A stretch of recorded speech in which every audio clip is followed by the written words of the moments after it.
Okay, let's get into the Word of God. நாம் இன்றைய நாளுக்கான தியானத்திற்கு நேராக நம்முடைய கவனத்தை திருப்புவோம். Today, Anna, I have two parts.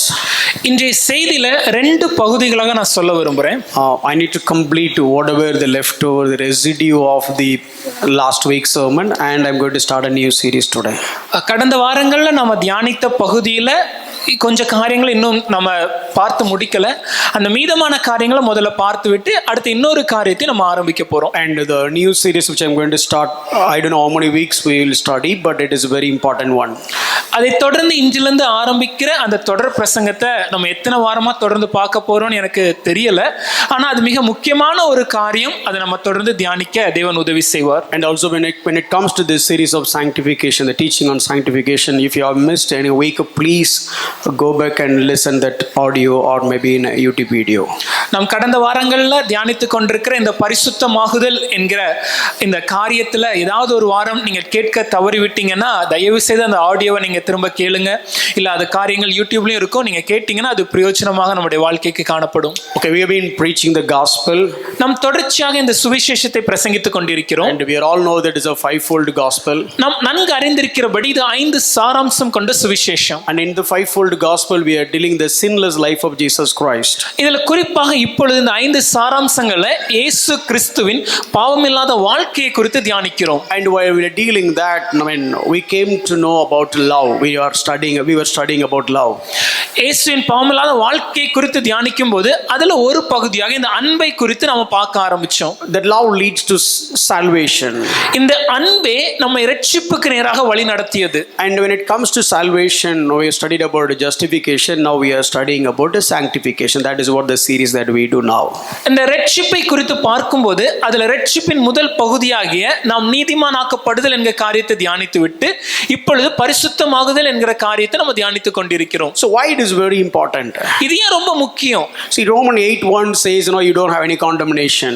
ரோமர் 8:1 சொல்கிறது நமக்கு ஆக்கினை தீர்ப்பில்லை. And 6:22 says that you became slaves of God. 6ஆம் அதிகாரம் 22ஆம் வசனம் சொல்கிறது நாம் தேவனுடைய அடிமைகளாக இருக்கிறோம். And Romans 7:4 says, you belong to God. ரோமர் 7:4 சொல்கிறது நாம் தேவன் உடையவர்களாக மாறிவிட்டோம். So that you bear the fruit for God. ஆகவே நாம் தேவனுக்கேற்ற கனிகளை கொடுக்க வேண்டும். And Romans 7:6 says we serve in the new way. ரோமர் 7:6 சொல்லும்போது நாம் புதிய வழியிலே தேவனுக்கு ஊழியம் செய்கிறோம். But when you look at our lives, ஆனா இன்னைக்கு என் வாழ்க்கையை பார்த்தேன்னா I don't see all these things or reality in all the time. எல்லா நேரமே இந்த கனியுள்ள வாழ்க்கையை என் வாழ்க்கையில என்னால பார்க்க முடியல. I could see myself ups and downs. பல நேரங்களில் ஏற்ற தாழ்வுகள் என்னுடைய வாழ்க்கையில் இருக்கிறது. And when we read 1 John 1:8, okay, if you say you don't sin, then you are not faithful. 1 யோவான் 1ஆம் அதிகாரம் 8ஆம் வசனத்தை பார்க்கும்போது நமக்கு பாவம் இல்லை என்போமானால் நமக்குள் உண்மை இல்லை, சத்தியம் நமக்குள் இல்லைன்னு வேதம் சொல்லுது. So it says you are a liar. வேதம் நம்மளை பொய்யர்னு அழைக்கிறது. Yeah, right. I do sin many times. ஆமாயா, உண்மைதான், நானும் பல நேரத்தில் பாவத்தில் விழுகிறேன். But 1 John 2:1 says, my little children, I have written all these things so that you don't sin. ஆனால் 1 யோவான் 2ஆம் அதிகாரம் 1ஆம் வசனத்தில் யோவான் எழுதும்போது பிள்ளைகளே நீங்கள் பாவம் செய்யாதபடிக்கு இவைகளை உங்களுக்கு எழுதுகிறேன் என்கிறார். And in the same epistle chapter 3 verse 9 he said, do not practice sin. If you are a child of God, you cannot practice sin.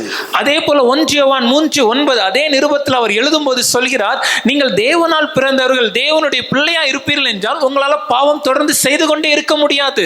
So how do we harmonize? One end you will sin, one end you don't sin. அப்ப இந்த ரெண்டு காரியங்களை ஒற்றுமைப்படுத்தி எப்படி புரிந்து கொள்வது? ஒரு பக்கம் வேதம் சொல்கிறது பாவம் செய்ய மாட்டேன்னு, இன்னொரு பக்கம் பாவம் செய்வேன் என்று சொல்கிறதே. So one end, okay, you will sin, you will do sin. So that is based, because you are in this world. ஒரு பக்கம் நாம் பார்த்தோம்னா நாம் பாவம் செய்கிறோம், ஏன்னா நம்ம பாவமுள்ள இந்த உலகத்துல வாழ்கிறோம். The other side says, don't sin. இன்னொரு பக்கம் வேதம் சொல்கிறது பாவம் செய்யாதே. So how do we harmonize that? இந்த ரெண்டு காரியங்களும் எப்படி புரிந்து கொள்வது? When Paul was writing to Titus, Paul said, okay, grace. Pavul அடிகளார் தீத்து தீத்துவுக்கு எழுதின நிருபத்துல பார்க்கும்போது பவுலடிகளார் கிருபையை குறித்து விளக்குகிறார். The grace has appeared. தேவ கிருபையானது அது பிரசன்னமானது. For what? எதற்காக? For past, for present and future. அது என் கடந்த காலத்திற்கும் நிகழ்காலத்திற்கும் எதிர்காலத்திற்கும். For past. கடந்த காலத்துல என்ன? I got saved, got justified because of grace. நான் ரட்சிக்கப்பட்டேனே, நான் நீதிமானாக அறிவிக்கப்பட்டேனே, இது எதனாலனா கிருபையினாலே. And today, இப்பொழுது பார்க்கும்போது my godliness or hating the world or just renounce all the ungodliness by the help of grace. என்னுடைய பக்தியுள்ள ஒரு வாழ்க்கை உலகத்தின் லௌலிக இச்சைகளை வெறுக்கிறது, அவபக்திகளை விட்டு விடுவதற்கு எனக்கு உதவி செய்வதே இந்த கிருபை. How can I live a self-controlled upright life? You can live a self-controlled upright life by the help of grace. என்னால எப்படி ஒரு ஒழுக்கமுள்ள ஒரு சுய கட்டுப்பாடுள்ள தேவனுக்கு பிரியமான வாழ்க்கையை வாழ்வது என்றால் அது கிருபையினாலே. So this is what basically sanctification. இதுதான் இப்பொழுது நாம் கற்றுக்கொண்டிருக்கிற இந்த பரிசுத்தமாகுதல். So how God is doing that in our lives? இதை தேவன் எப்படி என் வாழ்க்கையில் செய்கிறார்? So when we read John chapter 17 and 19, it's talking about God is sanctifying you through his word, that is truth. யோவான் 17ஆம் அதிகாரம் 17ஆம் வசனத்தை நாம் பார்க்கும்போது தேவன் நம்மளை எப்படி பரிசுத்தப்படுத்துகிறார் என்று எழுதியிருக்கிறது. தம்முடைய வசனத்தினாலே சத்தியம் நம்மளை பரிசுத்தப்படுத்துகிறது. So the other side it said now by the Spirit of God in 2 Thessalonians 2:13 and Galatians 5, you will be sanctified by the power of the Holy Spirit. 2 தெசலோனியர் 5:2-13 கலாத்தியர் 5:24-25 வசனங்களை பார்க்கும்போது பரிசுத்த ஆவியானவராலே நாம் பரிசுத்தப்படுத்தப்படுகிறோம். So how do we do that? அப்படினா இது என் வாழ்க்கையில எப்படி நடக்கும்? How all these things are happening in my life? என்னுடைய வாழ்க்கையில இந்த காரியங்கள் எல்லாம் எப்படி நிறைவேறும்? So that's what I have taught 4 words. இதைதான் ஒரு 4 வார்த்தைகளை வைத்து உங்களுக்கு கற்றுக் கொடுத்தேன். What is the first word we have learned?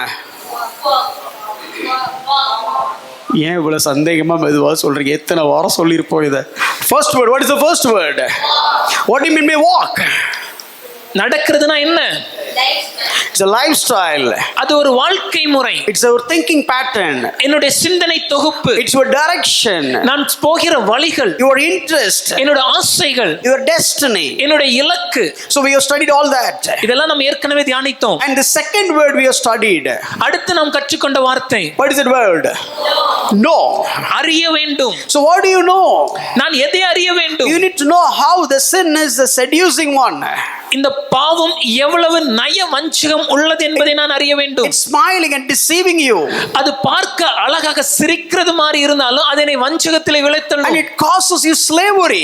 அதனை அடிமைத்தனத்திற்கு உட்படுத்தும். If you give a little bit foothold, it will build a stronghold over your lives. பாவத்திற்கு நான் கால் வைக்கிற அளவுக்கு இடம் கொடுத்தேனாலே அது என்னுடைய வாழ்க்கையில் ஒரு அரணாக என்னை மொத்தமாக கவிழ்த்து விடும். So we need to what else we need to know? அப்படினா வேற எந்த காரியத்தை நான் அறிய வேண்டும்? We need to understand we have got crucified with Christ.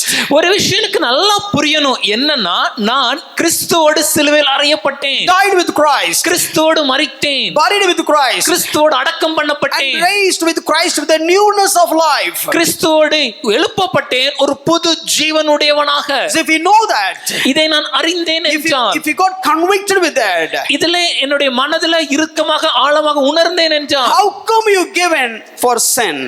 எப்படி ஐயா நான் பாவத்திற்கு இடம் கொடுப்பது? Know it. அறிய வேண்டும். What is the third word? மூன்றாவது என்ன வார்த்தை? Reckon. What does it mean? எண்ணிக்கொள்வது. This is not just claiming the promise. இது ஏதோ ஆசீர்வாதத்தை சும்மா சொல்றது சுதந்திரிக்கிறேன்னு சொல்றது இல்ல. Believe that it is a reality in your life and act upon it. என் வாழ்க்கையில இந்த வாக்குத்தத்தங்கள் உண்மை உள்ளது என்று எண்ணி அதை நம்பி அதின்படியாக நான் நடக்க ஆரம்பிப்பது. It is not just faith. இது விசுவாசம் நம்பிக்கை மாத்திரமல்ல. It's simply God said it. தேவன் சொன்னார். So I walked on it. ஆகவே அதின்படி நான் செய்கிறேன். God said I am righteous. தேவன் என்னை நீதிமான் அறிவிக்கிறார். God said I am his child. தேவன் என்னை அவருடைய குமாரன் என்று அறிவிக்கிறார். I believe the gospel. நான் சுவிசேஷத்தை விசுவாசிக்கிறேன். God said sin has no power over you. தேவன் சொல்கிறார் பாவத்திற்கு என் மேல் எந்த அதிகாரம் இல்லை என்று. God said sin cannot control you. தேவன் சொல்கிறார் பாவம் என்னை ஆளுகை செய்ய முடியாது என்று. God said there is no condemnation. தேவன் சொல்கிறார் எனக்கு ஆக்கினை தீர்ப்பில்லை. God said I removed the penalty of sin. தேவன் சொல்கிறார் பாவத்தின் தண்டனையை உன்னிடத்திலிருந்து நீக்கி போட்டேன். It doesn't matter what I feel. ஐயா இன்னைக்கு எனக்கு என்ன தோணுதுங்கிறது முக்கியம் இல்ல. It doesn't matter what others say. அடுத்தவங்க என்ன சொல்றாங்க என்பதல்ல. It doesn't matter how do I react. இல்ல நான் எப்படி காரியங்களுக்கு பிரதிபலிப்பு அளிக்கிறேன் என்பதல்ல. It doesn't matter what thoughts are coming just bombarding mind. எந்த விதமான சிந்தனைகளால அலக்களிக்கப்படுகிறேன் என்பதல்ல. I know God said it. எனக்கு தெரியும் தேவன் சொன்னார். I am righteous. நான் நீதிமான். I can live a sinless life in this sinful world. இந்த பாவமுள்ள உலகத்திலே கூட என்னால ஒரு பாவம் இல்லாத பரிசுத்த வாழ்க்கையை வாழ முடியும் ஐயா. I know ups and downs are there. எனக்கு தெரியும் வாழ்க்கையில சில நேரம் ஏற்றத்தாழ்வுகள் உண்டு. I do understand my failures. என்னோட தோல்விகள் எனக்கு புரியுது. But I am not called to live in the failure. ஆனா தோற்று போன ஒரு வாழ்க்கையை வாழ நான் அழைக்கப்படவில்லை. I am not called to just lay my life as a sinner. ஒரு பாவியாக இந்த உலகத்தில் வாழ்ந்து முடிக்க நான் அழைக்கப்படவில்லை. No. இல்லை. I am a saint of God. நான் தேவனுடைய பரிசுத்தவான். I need to reckon it. இதை நான் எண்ணிக்கொள்ள வேண்டும். This is the account is settled. இதற்கான கணக்கு முடிக்கப்பட்டாயிற்று. And I need to act upon it. ஆகவே அதின்படி நான் நடக்க வேண்டும். What is the last word? கடைசி என்ன வார்த்தை? Super. Present. Yield. ஒப்பு கொடுப்பது. So what do you mean by yielding? ஒப்பு கொடுப்பதுனா என்ன? What do you mean present your members of your body? உங்கள் சரீரத்தின் அவயவங்களை ஒப்பு கொடுங்கள் என்று வேதம் என்ன சொல்கிறது? What is the what are all the synonyms of it? இதற்கு என்னென்ன விளக்க வார்த்தைகளை உங்களுக்கு சொல்லிக் Do கொடுத்தேன்? you remember 4 words? What is that? Obeying the impulse. கீழ்ப்படிவது, தேவ சத்தத்திற்கு கீழ்ப்படிவது. And immediate service. உடனடியாக வேலை செய்வது. Immediate. If you know, if you go there, you will sin. Better not go. ஐயா அங்க போனா இந்த பாவம் செய்வேன்னு தெரிஞ்சதுன்னா போகாம இருக்க வேணும். Take some radical measure. அதற்காக எந்த காரியத்தினாலும் செய்ய தயாராக No இருக்கணும். exit poll and all. ஐயா இது கருத்து கணிப்போ இல்ல பிந்தைய கருத்து கணிப்போ எல்லாம் இல்ல. No. Exit poll, the existing poll, whatever it is. அது முந்தைய கருத்து கணிப்போ பிந்தைய கருத்து கணிப்போ எதுவா இருந்தாலும் Stay on. அதிலே இருக்க வேணும். Just take a stand quickly. ஒரு முடிவு எடுத்து அதில் நடப்பது. Act upon it. அதன்படி செய்வது. And surrender to the word of God. கடைசியாக தேவ வார்த்தைக்கு என்னை சரணடைவது. Surrender to righteousness. தேவ நீதிக்கு சரணடைவது. How deliberately, desperately you did sin, in the same way, deliberately, desperately do the righteousness. எவ்வளவு வேகமாக ஆர்வமாக தீர்க்கமாக பாவத்தை செய்தேனோ அதே வேகமாக ஆர்வமாக தீர்க்கமாக நீதியை செய்ய வேணும். எவ்வளவு வேகமா பாவம் செய்ய நான் ஓடணுனோ அதே வேகத்தோட நன்மை செய்ய ஓடணும். ஹல்லேலூயா. ஹல்லேலூயா. கடந்த ஒரு வாரம் யாராவது இப்படி ஓடுனீங்களா? ஹல்லேலூயா. யாருமே இல்லை போல இருக்கு. See, whenever we hear preaching, it is not just for head knowledge. நாம் கேட்கிற செய்திகள் நமக்கு தலையில அறிவை ஏத்துறதுக்காக இல்ல. Act upon it. ஐயா கேட்கிறது படி நடக்கணும். If you know cricket, but if you don't play cricket, you will never become a cricketer. ஐயா எனக்கு கிரிக்கெட் விளையாட்டு தெரியும், ஆனா நான் கிரிக்கெட் விளையாடினதே இல்லைன்னா ஒரு சிறந்த கிரிக்கெட் வீரரா நம்மளால மாற முடியாது. Knowing is not living. அறிவது வாழ்வது அல்ல. Knowing is not living. அறிந்து கொள்வது வாழ்வதற்கான அர்த்தம் Let me இல்லை. put it this way. Learning is not living. இல்ல இப்படி சொல்றேனே, தெரிந்து கொள்வது வாழ்க்கையில அனுபவிச்சுன்னு அர்த்தம் கிடையாது. Learning is not living, but learning is for living. ஆனா எதற்காக தெரிந்து கொள்றோம்னா அதன்படி வாழ வேண்டும் என்பதற்காக. We are all learning. நாம் எல்லாரும் அறிந்து கொள்கிறோம். For we need to live. அதன்படி வாழ ஆரம்பிக்க வேண்டும். Apply it. செயல்படுத்த முயற்சி செய்யுங்க. செயல்படுத்துங்க. Keep it practical. Make it as a practical implication in your lives. அனுதின வாழ்க்கையில இதை செயல்படுத்த முற்படுங்க. So no, I said last time 3 type of Christians. கடந்த வாரம் 3 விதமான கிறிஸ்தவர்களை குறித்து சொல்லி கொடுக்கிறேன் சொன்னேன். First one is sensual Christians. முதலாவதாக சரீர பிரகாரமான உணர்வுகளை உடைய கிறிஸ்தவர்கள். I don't feel like it. ஐயா எனக்கு அதை செய்ய தோணல. I don't like this taste. எனக்கு இந்த சுவை பிடிக்கல. I don't feel that smell. smell. எனக்கு இந்த நாற்றம் பிடிக்கல, I'm tired. எனக்கு ரொம்ப சோர்வா இருக்கு. Oh no, just don't move by your physical feelings. சரீரத்தின் உணர்வுகளின்படியே நம்ம செய்யக்கூடாதுங்க. And the next one is soulish Christians. இரண்டாவதாக ஆத்தும உணர்ச்சிக்குள்ளான What கிறிஸ்தவர்கள். I think, எனக்கு என்ன தோணுது, what is my interest, எனக்கு ஆசை என்ன, what is my will, என்னோட விருப்பம் என்ன, what is my logical thinking, என்னோட சிந்தனையின் முடிவு என்ன, how do I feel. எனக்கு என்ன உணர்வுது, If I feel, I will do. எனக்கு தோணுச்சுனா செய்வேன், If I have interest, I will do. எனக்கு ஆசை இருந்தா செய்வேன். No, if it is right according to me, then I will do. எனக்கு சரின்னு பட்டாதான் செய்வேன். All these things will not work out in Christian lives. கிறிஸ்தவ வாழ்க்கையில இது எதுவுமே வேலைக்காகாது. So don't be a sensual Christian and don't be a soulish Christian. சரீர உணர்வுள்ள கிறிஸ்தவர்களாகவோ இல்ல ஆத்ம உணர்ச்சிக்குள்ளான கிறிஸ்தவர்களாக நம்ம வாழக்கூடாது. Basically, we need to live as a spiritual Christian. That's what we are talking about today. நம்ம எப்படி வாழனா ஒரு ஆவிக்குரிய கிறிஸ்தவராக வாழ வேண்டும், இதை குறித்து தான் இன்னைக்கு தியானிக்க போறோம். So when it says do not present, வேதம் உங்களை ஒப்பு கொடாதிருங்கள்னு சொல்லும்போது, so where I should present? ஐயா நான் எங்க ஒப்பு கொடுக்க வேண்டும்? I said last week there is a do and don't. நான் கடந்த வாரம் சொன்னேன், சில காரியங்களை செய்ய வேண்டும், சில காரியங்களை செய்யக்கூடாது. I need to come out of sin, பாவத்திலிருந்து வெளியே வந்து, but the story has not ended there. ஆனா கதை நமக்கு அங்கேயே முடியல. I need to move forward. நான் முன்னேறி செல்ல வேண்டும். So when the prodigal son came back to father's home, கெட்ட குமாரன் பிதாவின் தன்னுடைய தகப்பனின் வீட்டுக்கு வந்தபோது, and he didn't stop there. அவன் அங்கேயே நின்று விடல. Okay, no more adultery, இதன் பின் விபச்சாரம் இல்லை, no more gambling, இதன் பின்பு சூதாட்டம் இல்லை, no more asking for share, இதன் பின் தகப்பனிடத்திலிருந்து சொத்து கேட்பதில்லை, no more disrespect for dad. இதன் பின் தகப்பனை அவமானப்படுத்துவதில்லை. But that's it. ஆனா அதோட முடியல. No, that's not it. That's not all about. அதோட அந்த கதை முடியல. Father given him the robe. அதன் பின்பு தகப்பனார் அவனுக்கு ஒரு சால்வை அணிவித்தார். Father given him the ring. தகப்பனார் அவனுக்கு ஒரு மோதிரத்தை கொடுத்தார். Father given him the sandals. தகப்பனார் அவனுக்கு பாதரட்சைகளை அணிவித்தார். What is the purpose of all these three things? இந்த மூன்று காரியங்கள் எதற்காக கொடுக்கப்பட்டது? To just to give the posture so that they will draw and they'll admire. பார்ப்பதற்கு ரொம்ப அழகாக தோன்ற வேண்டும், அதே போல யாராவது புகைப்படமோ இல்ல வரைபடமோ செய்து வைக்கவா? Act on it. இல்லையா, கொடுத்ததை பயன்படுத்தி நடக்க. You have the robe. ஐயா அங்கி இருக்கிறது, Father's robe. தகப்பனினுடைய அங்கி. You are representing your father. தகப்பனை இப்பொழுது நான் காண்பிக்கிறேன், Act on it. அதன்படி செய்யணும். You have the ring. கையில மோதிரம் இருக்கு, Like a signet ring. இது ஒரு முத்திரை மோதிரம் It போல. is something like an authority. இது என்னோட அதிகாரத்தை காண்பிக்கிறது. Go and use your authority as the son.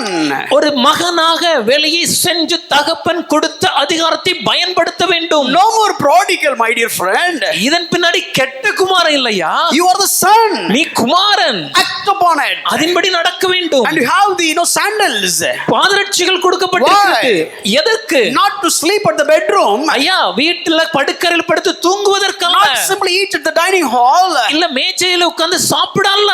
Why they have given the sandals? எதற்காக பாதரட்சைகளை கொடுத்தார்கள்? Move forward. முன்னே செல்ல, Go out. வெளியே செல்ல, Find out what's happening in the farm. அங்கே வயல்ல என்ன நடக்கிறதுன்னு அறிந்து கொண்டு, Find out what the servants are doing. வேலைக்காரர் என்ன செய்கிறார்கள் என்பதை உணர்ந்து கொண்டு, Find out how the business is running. எப்படி வியாபாரம் எல்லாம் நடக்கிறது என்பதை புரிந்து கொண்டு, Act upon it. அதன்படி நடக்க வேண்டும். Exactly. அதே போல Christian life is not just no sinning. அதே போல கிறிஸ்தவ வாழ்க்கையை பார்த்தோம்னா பாவம் செய்யாமல் இருக்கிறது மாத்திரமல்ல. Oh, I didn't shout today. ஐயா இன்னைக்கு நான் யார்ட்டையும் கோவப்படல, I didn't fight today. இன்னைக்கு யார்ட்டையும் நான் சண்டை போடல, Oh, I know I didn't do anything wrong. தவறான எந்த காரியத்தை நான் செய்யல, Oh, I am safe. அப்ப நான் பாதுகாப்பா இருக்கிறேனா? No, you have not present your members to the evil, but at the same time you missed to present your members to righteousness. ஐயா இப்படி இருக்கும்போது பாவத்திற்கு என்னுடைய சரீரத்தின் அவயங்களை நான் ஒப்பு கொடுக்கவில்லை என்பது உண்மைதான். ஆனால் நீதியை செய்வதற்கு என்னோட சரீரத்தின் அவயங்களை நான் இன்னும் ஒப்பு கொடுக்கல.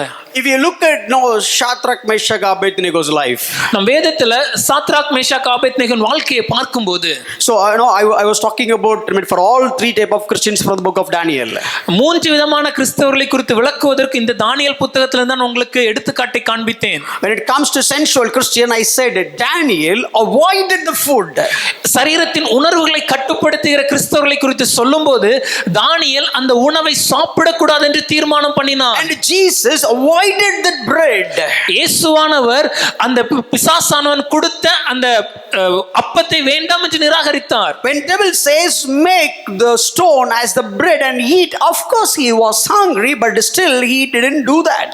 சோதனைக்காரன் வந்து இந்த கல்லுகளை அப்பங்களாக மாற்றும் என்று இயேசுவை சோதித்த போது அவருக்கு பசி இருந்த போதும் அவர் அந்த காரியத்திற்கு கீழ்ப்படியவில்லை. Not present his members to the physical desires. தன்னுடைய சரீரத்தின் அவயங்களை தன்னுடைய சரீரத்தின் உணர்வுகளுக்கு அவர் விட்டு கொடுக்கவில்லை. And the second one, the soulish Christians. அதே போல இரண்டாவதாக ஆத்துமாவுக்கு ஏற்ற கிறிஸ்தவர் வாழ்க்கை.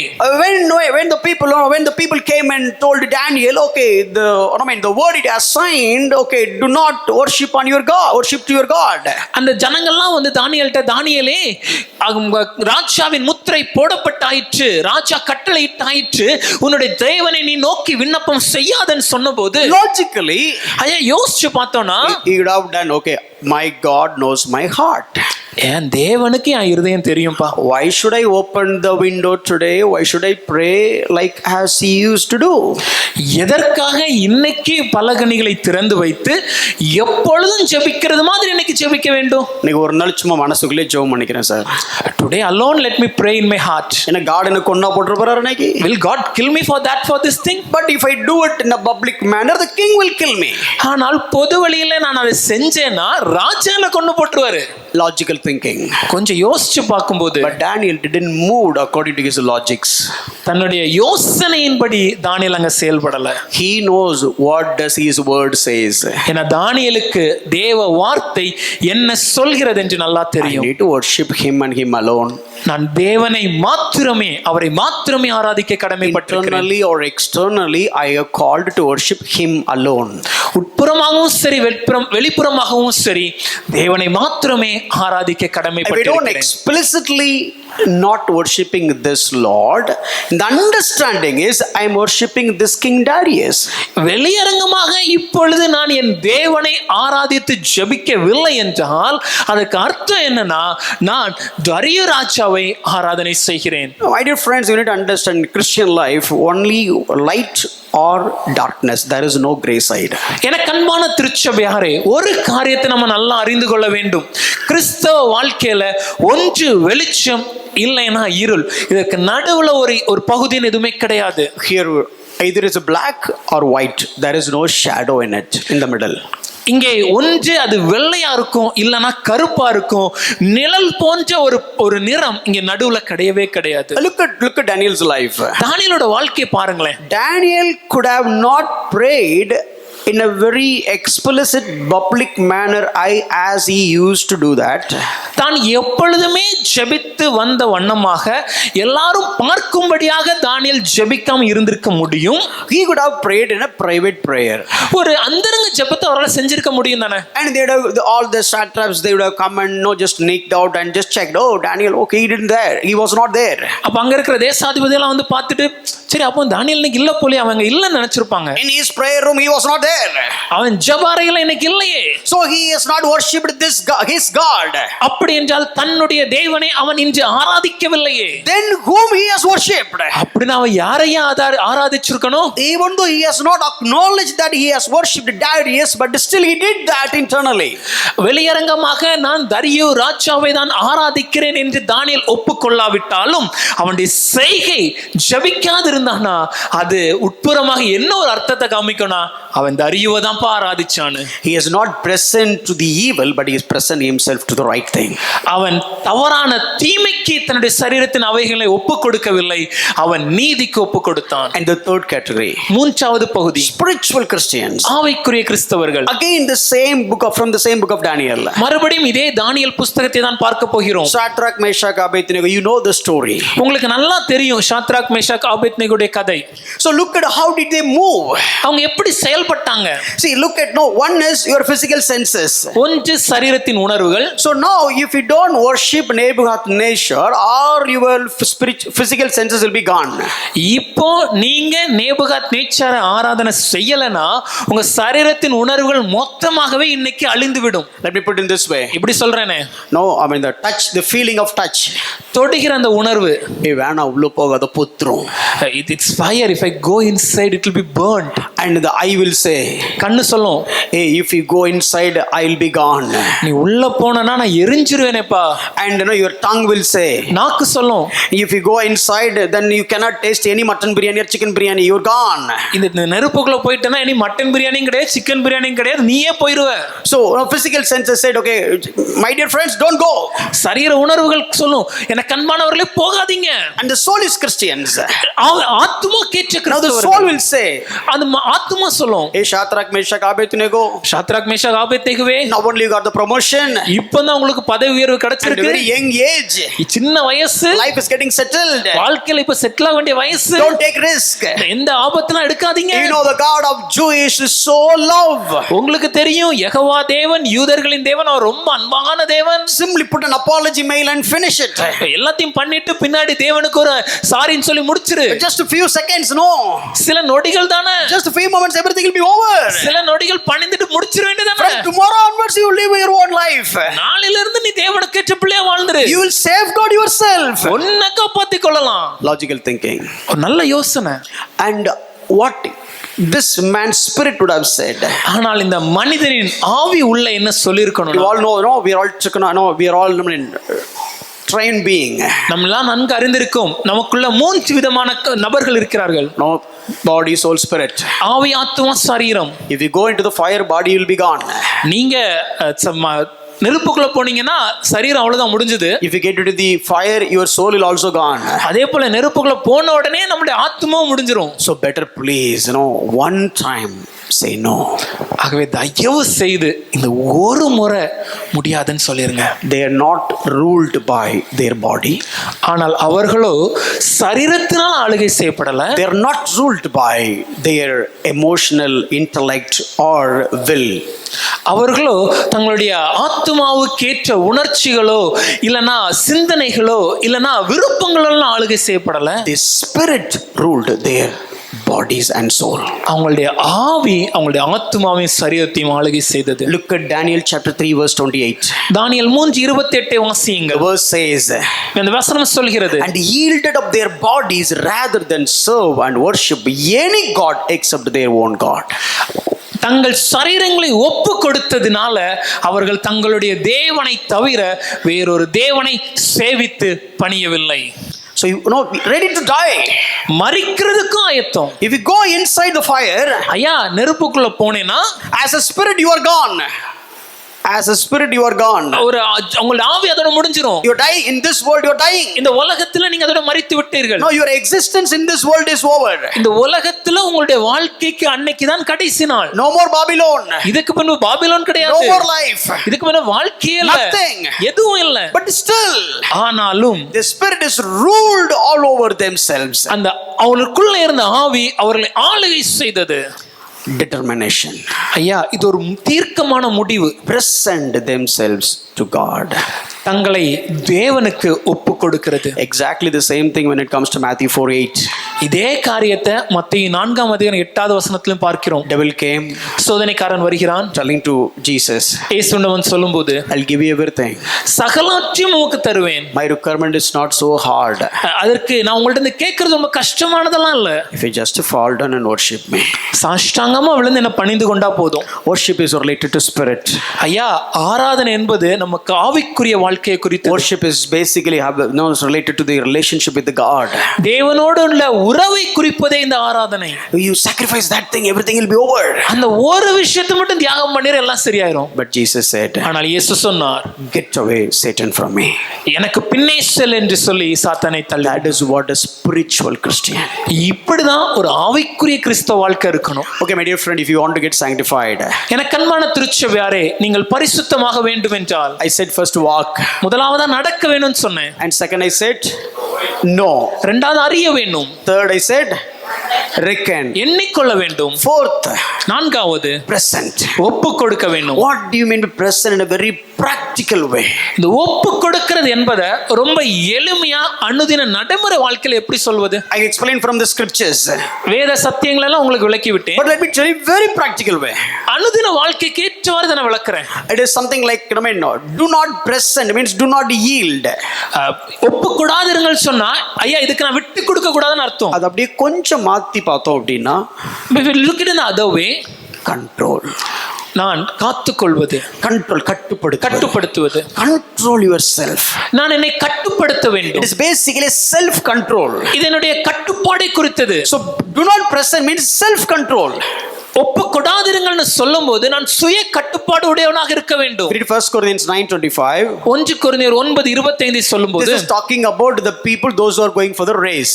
இது தடகள வீரர்களை, அவங்க அந்த வீரர் அந்த போட்டிக்கு சொல்லுவாங்க, ஓட்டப்பந்தய வீரர்களை குறித்த ஒரு காரியம். So just imagine, if you are athlete, நீங்க ஒரு தடகள வீரரா இருந்தீங்கன்னா and you have a friend, உங்களுக்கு ஒரு நண்பர் இருக்காங்க, another friend, you both are like very good friends, very good buddies. நீங்க ரெண்டு பேரும் மிக சிறந்த நெருங்கிய நண்பர்கள். Just from the childhood days you are growing up together. உங்களுடைய சிறு வயதின் பிரயாணத்திலிருந்து ரெண்டு பேருமே சேர்ந்து தான் வளர்றீங்க. You studied in the same school. ஒரே பள்ளியில படிக்கிறோம். You just belong to same place. ஒரே இடத்துல தான் வாழ்றோம். Same kind of culture. ஒரே விதமான கலாச்சாரம். You both are doing everything same. ரெண்டு பேருமே ஒரே மாதிரியா தான் செய்றோம். And this guy became an IT engineer. அப்ப அதுல அந்த ஒரு நண்பர் இப்பொழுது கணிப்பொறி இன்ஜினியரா மாறி விட்டார். And this guy became an athlete.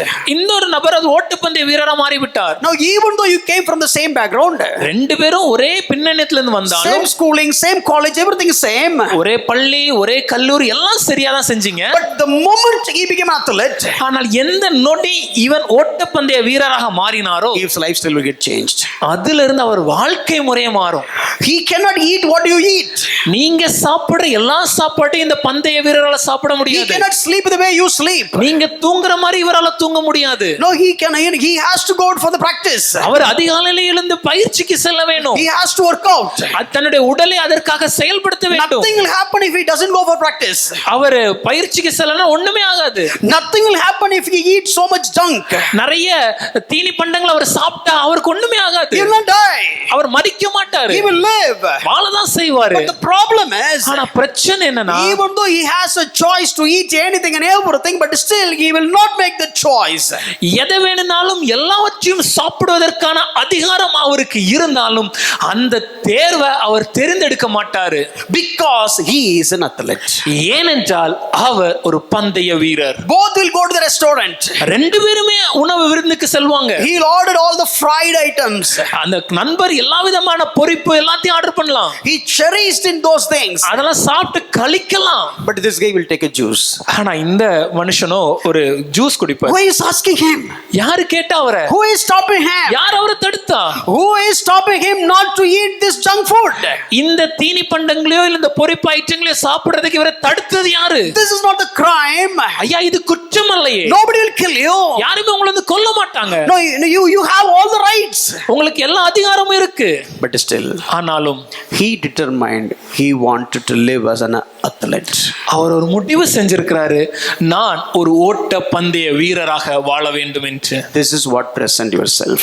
இதுதான் சரீரத்தை ஒப்பு கொடுப்பது. We are all in the fallen world. நாம் எல்லாருமே இந்த விழுந்து போன உலகத்துல தான் இருக்கிறோம். We can sin.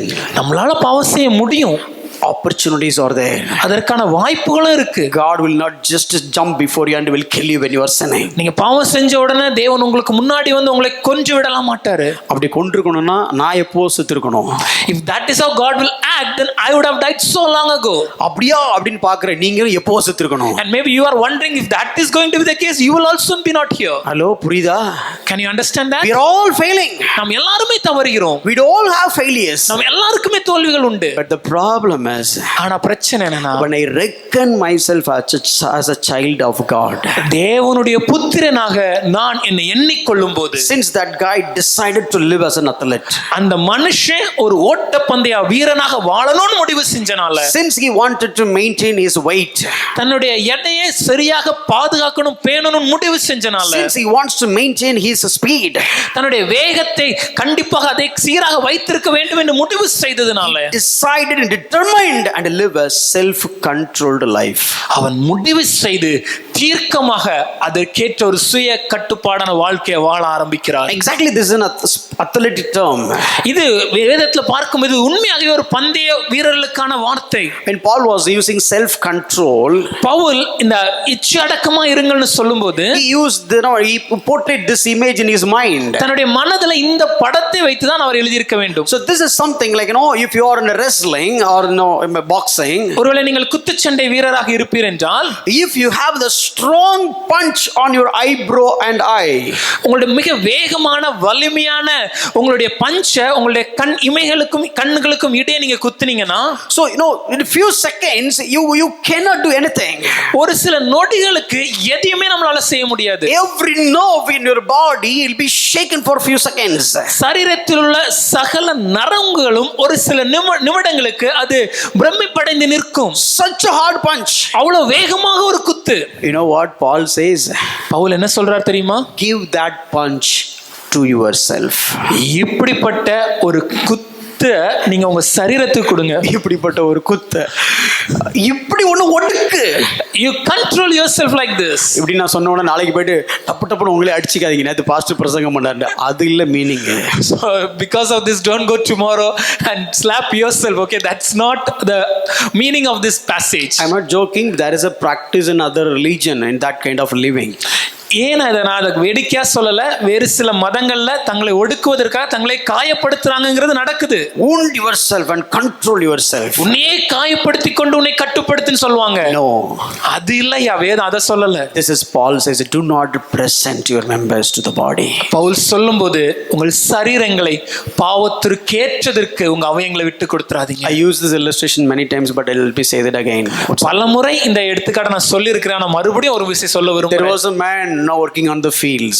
ஒரு முறை ஒரு மனிதன் வயல்வெளியில அவர் வேலை செய்து கொண்டிருந்தார். And there was a poisonous snake bite him அங்க ஒரு மிக விஷப்பாம்பு ஒன்று அவரை கடித்து விட்டது. in his thumb finger. அவருடைய கட்டை விரலை கடிச்சிச்சு. So now he has to go out from the field and get the cab or ambulance or somewhere and go to the hospital. இப்போ ஒரு வயல்ல இருந்து வெளியே வந்து ஒரு வண்டியையோ இல்ல ஒரு ஆம்புலன்ஸ் வாகனத்தையோ பிடித்து அவர் ஹாஸ்பிடலுக்கு செல்ல வேண்டும். So he obviously knew that this venom of the snake is so bad.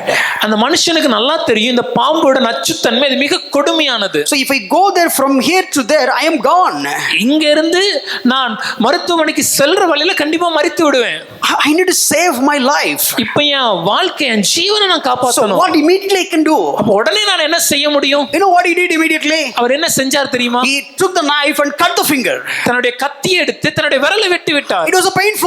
வலி நிறைந்ததா? Yes, it was so hard.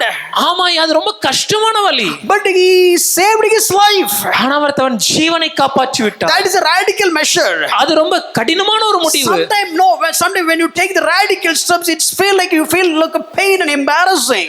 சில நேரத்துல சில கடினமான முடிவுகளை நாம் எடுக்கும்போது அது நமக்கு வலி நிறைந்ததாக, சில நேரத்துல நமக்கு கொஞ்சம் கடினமாக காணப்படும். But say no. ஆனால் இல்லை என்பதை தீர்க்கமாக இருங்கள். Don't be like a warmed person. ஐயா, அந்த warmed, சும்மா உஷ்ணத்துல இருக்கிற மாதிரி இருக்காதீங்க. மெதுமெதுப்பா இருக்கிறவங்க இருக்காதீங்க. Don't be like a warmed person. So just be ready to take radical measures when it comes to sin. பாவம்னு வந்துச்சுன்னா அதுல இருந்து தப்பிக்கிறதுக்கு, அதை மேற்கொள்வதற்கு எதை வேண்டுமானாலும் செய்கிற ஒரு மனிதனாக இருங்க. Basically this is a lesson that I have learned. இந்த காரியத்தை, இந்த பாடத்தை நான் கற்றுக்கொண்டேன். If I decided no, நான் வேண்டாம்னு முடிவு செய்தேனா, even how familiar, how much comfortable it is, அது எவ்வளவு எனக்கு எளிதான ஒரு காரியமாக how இருந்தாலும், pleasure it is, அதுல எவ்வளவு சந்தோஷம் இருந்தாலும், how easy it is, எவ்வளவு எளிதாக இருந்தாலும், maybe it will make my life so easier and comfortable. என் வாழ்க்கையை அது ரொம்ப எளிதாக மாற்றிவிடக்கூடிய ஒரு காரியமாக இருந்தாலும், But if I decided no, நான் வேண்டாம்னு முடிவு பண்ணேனா, if it is the word of God says me to tell no, தேவனுடைய வார்த்தை எனக்கு அதற்கு வேண்டாம் என்று சொல்ல கற்றுக் கொடுத்தது என்றால், whoever it is, அது யாரா இருந்தாலும், whatever it may be, அது எந்த காரியமா இருந்தாலும், whether I like it or not, that is different matter. எனக்கு அது பிடிச்சிருக்கா பிடிக்கல என்பது வேற கதை. If you say, okay, do this, brother, it will be okay. ஒருவேளை நீங்க சொல்லலாம், ஐயா இத பண்ணுங்க, இது பிரயோஜனமா இருக்கும், I will like that. எனக்கும் அது பிடிச்சிருக்கும், I wanted to do that. இன்னும் சொல்ல போனா எனக்கு வேணும்னு தோணும், That is maybe easy for me to do that. செய்யறதுக்கு எனக்கு எளிதா கூட இருக்கலாம். But according to the word, ஆனா தேவ வார்த்தையின்படி still I decided no. அது தவறுன்னு தெரிந்து வேண்டாம் முடிவு செய்ததனால I stand for it. அதை செய்ய முற்படுவேன். I'm trying to practice it. அத இப்படி வாழ்றதுக்கு நான் முயற்சிக்கிறேன். Let me tell you this. நான் ஒரு விஷயத்தை உங்கள்ட்ட சொல்றேன். Take radical measure. இந்த மாதிரியான தீர்க்கமான முடிவுகளை நீங்க எடுக்கணும். When it comes to family, குடும்பம்னு வரும்போது, or when it comes to children, பிள்ளைங்கன்னு வரும்போது, or when it comes to your own moral standard, இல்ல உங்களுடைய தனிப்பட்ட வாழ்க்கையின் நெறிமுறைகள்னு வரும்போது, do not present yourself to sin. உங்களுடைய சரீரத்தின் அவயங்களை பாவத்துக்கு ஒப்புக்கூடாதீங்க. I'll just read a couple of statements and I'll give some illustration that will move to the next topic. ஒரு சில வாக்கியங்களை வாசிச்சு விளக்கி ஒரு சில உதாரணங்களை சொல்லிவிட்டு அடுத்த பகுதிக்கு செல்ல போறோம். Don't permit your eye to see lustful things. இச்சையான காரியங்களை பார்ப்பதற்கு உங்கள் கண்களுக்கு இடம் கொடாதிருங்கள். Stop it. ஐயா நிறுத்துங்க. Close the channel. அந்த அந்த அந்த வாய்ப்புகளை அடைத்து விடுங்க. Lock the phone and throw it. மொபைலை க்ளோஸ் பண்ணி வெளியே வச்சிருங்க. Deliberately, desperately turn your face away from it. கண்டிப்பாக எப்படியாவது உங்களுடைய பார்வை அதிலிருந்து திருப்பி விடுங்கள். Don't permit your ear to hear that gossip. அந்த புறம் கூறுதல்ல ஒருவரை பற்றி ஒருத்தர் தப்பா பேசுறதை கேட்கிறதுக்கு உங்களுடைய செவிகளை சாய்க்காதீர்கள். நிறுத்துங்க. Whenever you get opportunity, எப்பலாம் வாய்ப்பு கிடைக்குதோ, when you get a time to speak, ஏதாவது பேச வாய்ப்பு இருந்துச்சுன்னா don't continue that. அதுல அப்படி தொடர்ந்து போகாதீங்க. Deviate. வெளியே வாங்க. Distract. அதுல இருந்து தப்புங்கடுங்க.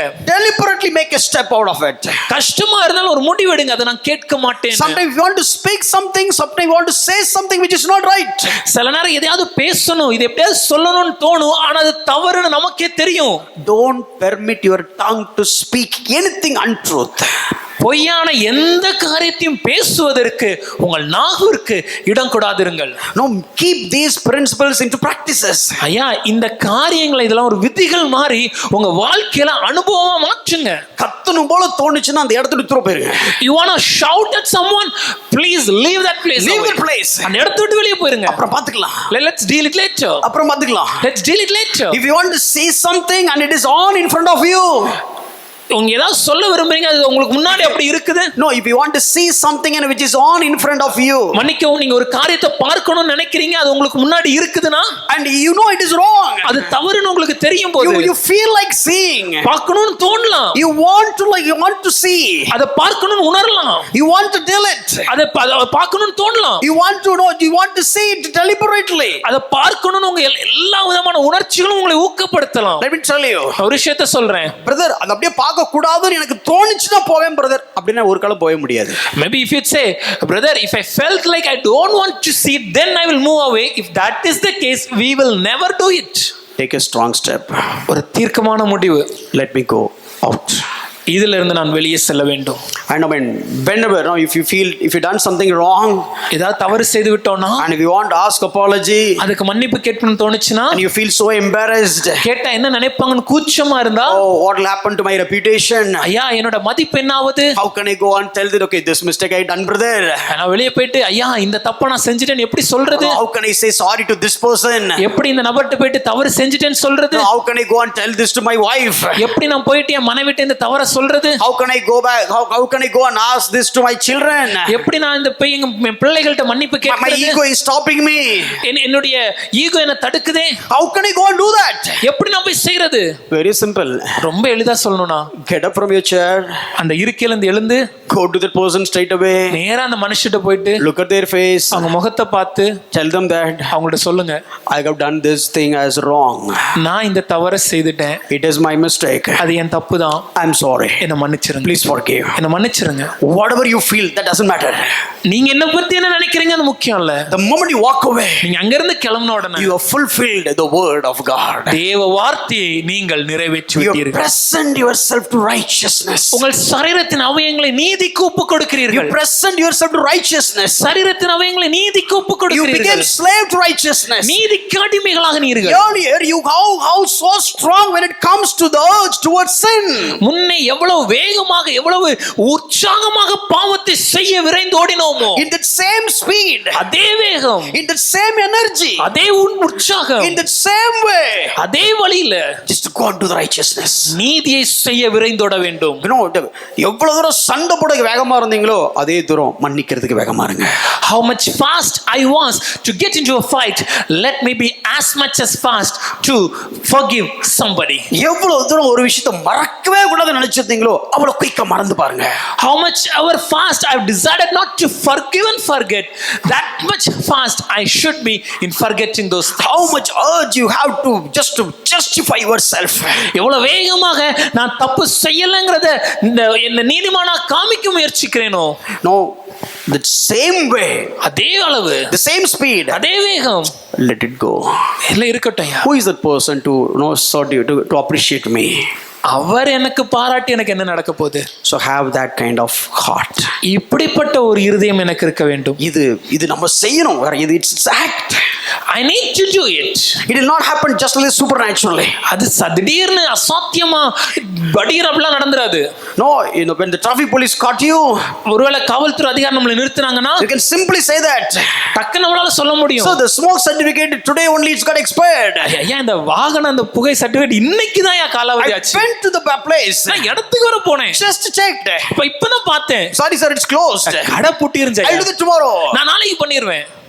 Very simple.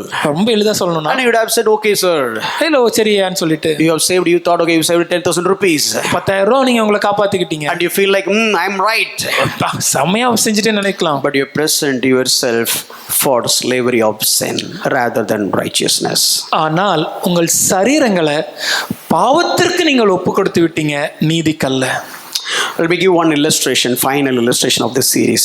இந்த தொடர் பிரசங்கத்தோட கடைசியா ஒரு உதாரணம் சொல்ல விரும்புறேன். What does it mean sanctification? பரிசுத்தமாகுதல்னா என்ன? So I said, Bible says, if you say you don't sin, you are a liar. நான் முன்னே உங்களுக்கு சொன்னேன், வேதம் சொல்கிறது நீங்கள் பாவம் இல்லை என்று சொல்வீர்கள் என்றால் நீங்கள் பொய்யர். And the same epistle John was writing, I'm writing this so that you don't sin. இதே நிருபத்துல யோவான் எழுதும்போது சொல்கிறார், நான் எதற்காக இதை உங்களுக்கு எழுதுறேன்னா நீங்கள் பாவம் செய்யக்கூடாதுன்னு.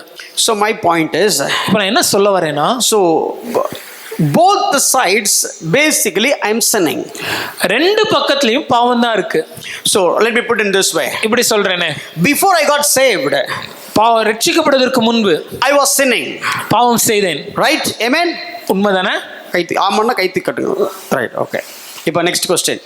After I got saved, ரட்சிக்கப்பட்ட பின்பு I am sinning. Amen? நான் பாவம் செய்கிறேனா? ஆமென். நீங்களாம் அவ்வளோ பெரிய பரிசுத்தவான்களை போல கை தூக்காதவங்கலாம்.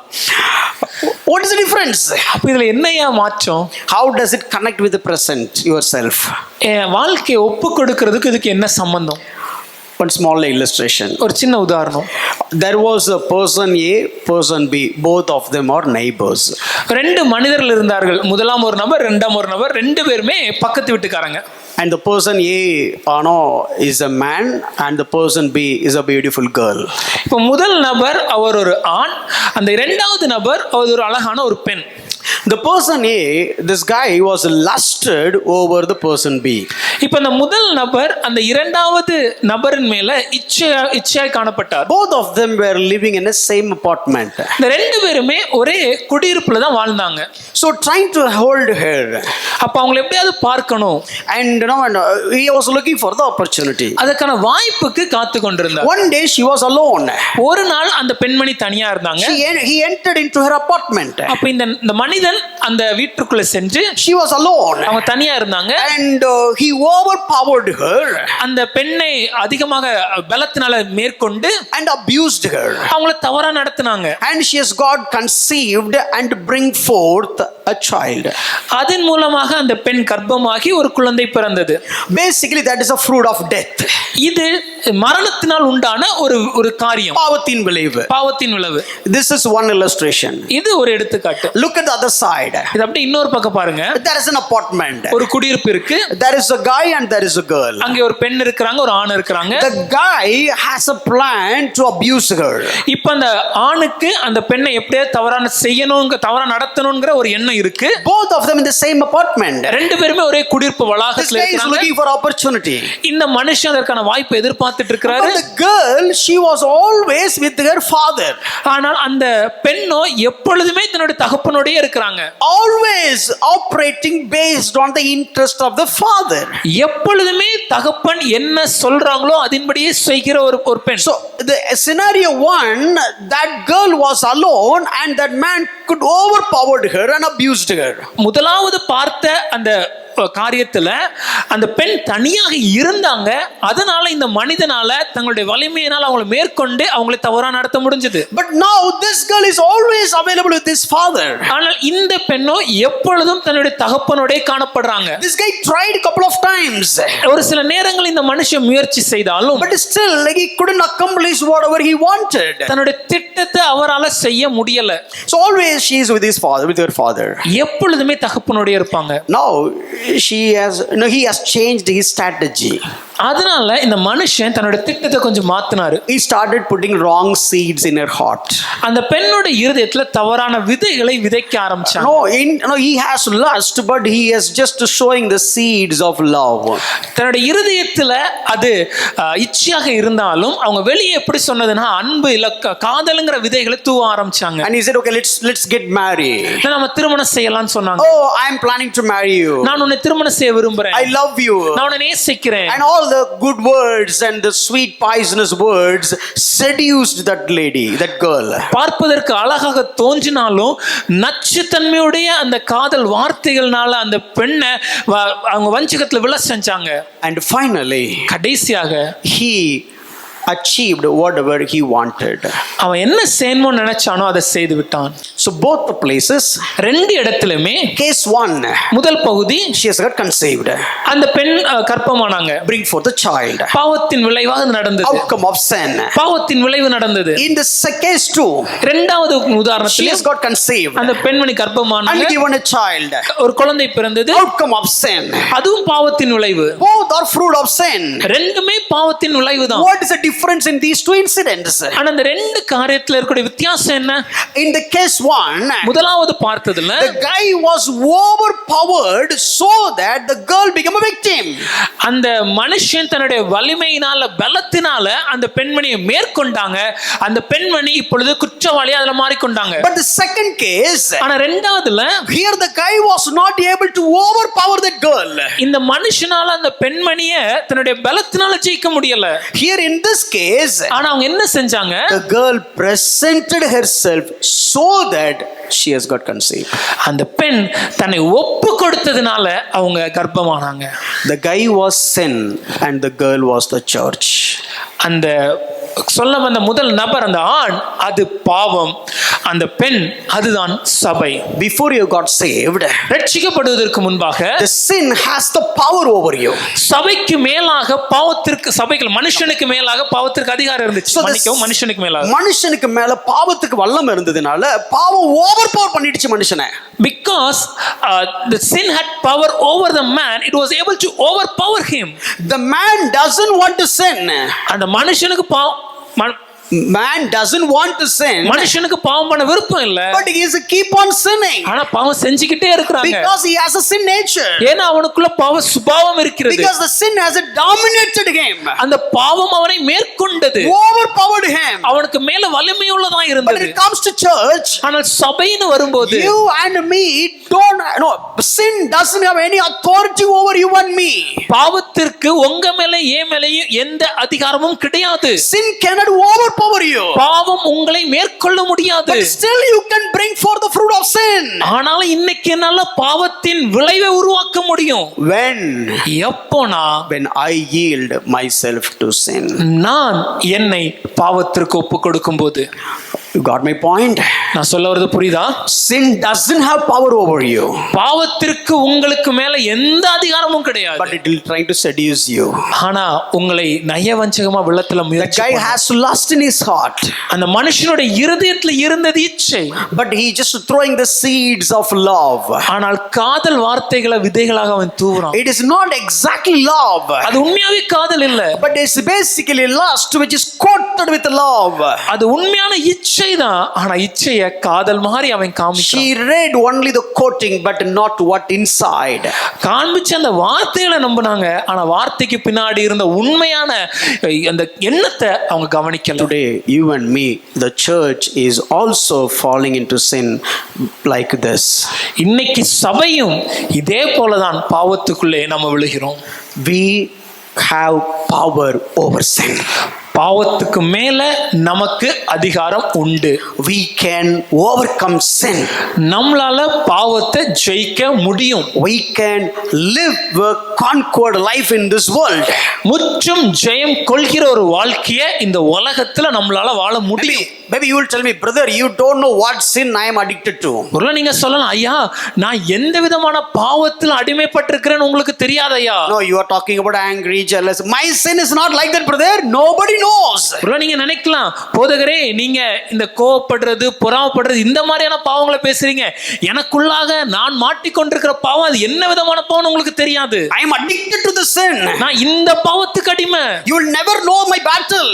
என்னுடைய போராட்டம் உங்களுக்கு புரியாது. Nobody knows. யாருக்கும் தெரியாது. I don't want to do that sin. அதை நான் செய்ய கூடாதுன்னு நினைக்கிறேன். But every time the sin comes, the sin conquers me. ஆனால் ஒவ்வொரு முறையும் இந்த பாவம் வரும்போது அந்த பாவம் என்னை மேற்கொள்கிறது. My dear friend, I don't know what sin you are struggling with. எனக்கு அன்பான நண்பரே, நீங்கள் எந்த விதமான பாவத்தினால போராடுகிறீர்கள் என்று எனக்கு தெரியாது. I don't know what sin you are talking about. இல்ல என்னென்ன விதமான பாவத்தை குறித்து நீங்க பேசுறீங்கன்னு எனக்கு But தெரியாது. let me tell you one thing. ஆனால் ஒரு காரியத்தை நான் சொல்கிறேன். Your sin is not greater than the dead Jesus.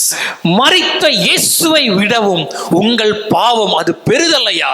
The dead Jesus, the death and dead and buried Jesus, that is not the least problem when compared to your sin. ஐயா உங்க பாவத்தோட ஒப்பிட்டு பார்க்கும்போது இயேசுவின் மரணம், இயேசுவின் மரித்த பின்பு அடக்கம் அது அதோட ரொம்ப சின்னதெல்லாம் இல்ல. Your sin is not greater than the dangerous or maybe let me put it in this way. Your sin is not the greatest problem which we cannot resolve, because the Spirit of God who can raise Jesus from the dead, if that Spirit of God is powerful, that Spirit of God can change your life as well. ஆமென். ஐயா ஒருவேளை நீங்க என்ன விதமான பாவத்துல வேணாலும் அது போராட்டம் சொல்லி நீங்க நினைக்கலாம்.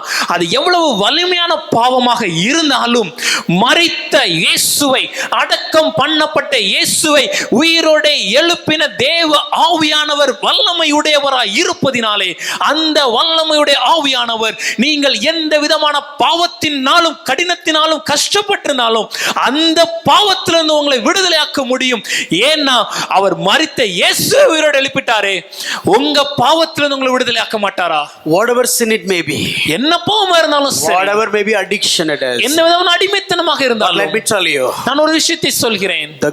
the Spirit of God who raised Jesus Christ from the dead, he is in you. மரணத்திலிருந்து இயேசுவை உயிரோட எழுப்பின அதே ஆவியானவர் உங்களுக்குள்ளேயும் இருக்கிறார். If your sin problem is greater than the death of Jesus, then you can lament about it. ஒருவேளை நீங்க யோசிக்கிற அந்த பாவம் மரித்து போன இயேசுவை விடவும் பெரிய கஷ்டமான ஒரு சூழ்நிலையா இருந்துச்சுன்னா நீங்க புலம்புறதுக்கு அர்த்தம் இருக்கு. சார் உங்களுக்கு தெரியாது சார் என் பாவத்தை பத்தி. Maybe you'll say, Pastor, you may not know it. எத்தனை வருஷம் போராடுறேன் தெரியுமா? How many years I'm fighting against it? Is it greater than the death of Jesus Christ? இயேசுவின் மரணத்தை விடவும் பெரியதா உங்களுக்கு? Oh, if you say that it is not, you will not get the deliverance through the Spirit of God, then you are telling something is greater than the death of Jesus. ஒருவேளை நீங்க கஷ்டப்படுற இந்த பாவத்திலிருந்து பரிசுத்த ஆவியானவரால் உங்களை விடுதலை கொடுக்க முடியாது நீங்க நினைச்சீங்கன்னா நீங்க என்ன சொல்ல வரீங்கன்னா இயேசுவின் மரணத்தை விடவும் நான் போகிற நான் கஷ்டப்படுற இந்த பாவம் பெருசுன்னு சொல்றீங்க. So this is what basically sanctification. இதுதான் பரிசுத்தமாகுதல். So I said walk. முதலாவது நடக்கிறத சொன்னேன். You can see the summary. அதோட தொகுப்பு நம்ம பார்க்க போறோம். So many weeks we have studied. அநேக காரியங்கள் கற்றுக்கொண்டோம். So you need to walk with Jesus. இயேசுவோடு நடக்க வேண்டும். So what do you mean by walking? நடக்கிறதுனா என்ன? A lifestyle. அது ஒரு வாழ்க்கை முறை. Mind. அதனுடைய எண்ணம். Direction. என்னுடைய வழி. My interest. என்னோட ஆசை. Destiny. என்னோட இலக்கு. And walk by the Holy Spirit. நான் தேவ ஆவியானவராலே நடத்தப்பட வேண்டும். And know it. இரண்டாவது அறிய வேண்டும். Know about sin. பாவத்தை குறித்து. Know about you. உங்களை குறித்து அறிய You வேண்டும். baptized with Christ means what? நீங்கள் கிறிஸ்துவோடு ஞானஸ்நானம் பெற்றீர்கள் என்றால் அர்த்தம் என்ன? Buried with Christ. இயேசுவோடு அடக்கம் Raised பண்ணப்பட்டீங்க. with Christ. இயேசுவோடு எழுப்பப்பட்டீங்க. So you can overcome sin. ஆகவே பாவத்தை உங்களால ஜெயிக்க முடியும். And reckon. எண்ணிக்கொள்ளுங்கள். Oh, it seems like you cannot believe it. ஐயா என்னால அதை நம்ப முடியலையே. Simple word said it, so believe it. ஐயா ரொம்ப எளிதையா, தேவ வார்த்தை சொல்கிறதே, ஆகவே நம்பணும். Bible says so believe it. தேவ வார்த்தை சொல்கிறது, ஆகவே நான் விசுவாசிக்கிறேன். And the last one is yield at present. கடைசியாக ஒப்பு கொடுக்கிறது, விட்டு கொடுக்கிறது. So it's obeying the impulse. நம்முடைய தேவ வசனத்துக்கு கீழ்ப்படிவது. And immediate at service. உடனடியாக வேலை செய்வது. Act. வேலையை செய்கிறது. Surrender. சரணடைவது. So with this we finish this series. இதோட நம்ம இந்த தொடர் பிரசங்கத்தை முடிக்க போறோம். By the way, we studied all these things from Romans chapter 6, 7 and 8. இந்த மொத்த காரியங்களையும் ரோமர் 6, 7, 8 இந்த 3 அதிகாரத்துல இருந்தா நம்ம தியானித்து இருக்கிறோம். How many of you feel that it is useful? எத்தனை பேர் இது பிரயோஜனமா இருக்கு நம்புறீங்க? Or how many of you feel that okay, I'm getting sanctified? எத்தனை பேர் ஐயா நான் பரிசுத்தமாய் கொண்டிருக்கிறேன் நம்புறீங்க? அதான் முக்கியம்.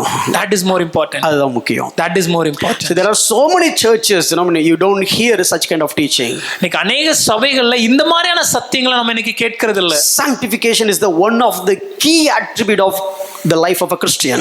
ஒரு கிறிஸ்தவருடைய வாழ்க்கையில பரிசுத்தமான வாழ்க்கை என்பது மிக மிக முக்கியமான ஒரு காரியம். Now I'm going to take to the next level when it comes to sanctification. இப்பொழுது இந்த பரிசுத்தமான வாழ்க்கையை வாழ்கிறதுல அடுத்த ஒரு கட்டத்திற்கு நான் உங்களை காரியத்தை நான் விளக்க போறேன். Very important series. ரொம்ப மிக முக்கியமான ஒரு தொடர் பிரசங்கம். This is also sanctification, by the way.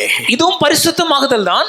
Again we are going to talk about Romans chapter 8. மறுபடியும் ரோமர் 8வது அதிகாரத்தை குறித்து பார்க்க போகிறோம். But this is something like a sensitive topic. ஆனா இது ரொம்ப ஒரு சென்சிட்டிவான ஒரு topic. In that same passage you may go back and read. ஒருவேளை நீங்க போய் படித்து பாருங்கள் இதே பகுதியில. I mean when I already mentioned when it comes to Romans chapter 8. நான் ஏற்கனவே உங்களுக்கு சொன்னேன் ரோமர் 8ஆம் அதிகாரத்துல there are so many times Paul was talking about the Spirit of God. அநேக முறை பவுலடிகளார் தேவனுடைய ஆவியானவரை குறித்து பேசுகிறார். You can see about the Spirit of God in Romans chapter 1 and first couple of verses. ரோமர் 1வது அதிகாரத்துல முதல் சில வசனங்களை பரிசுத்த ஆவியானவரை குறித்து பார்க்கிறோம். Then you will see it in Romans 5 where the Spirit of God is poured out the love of God in us.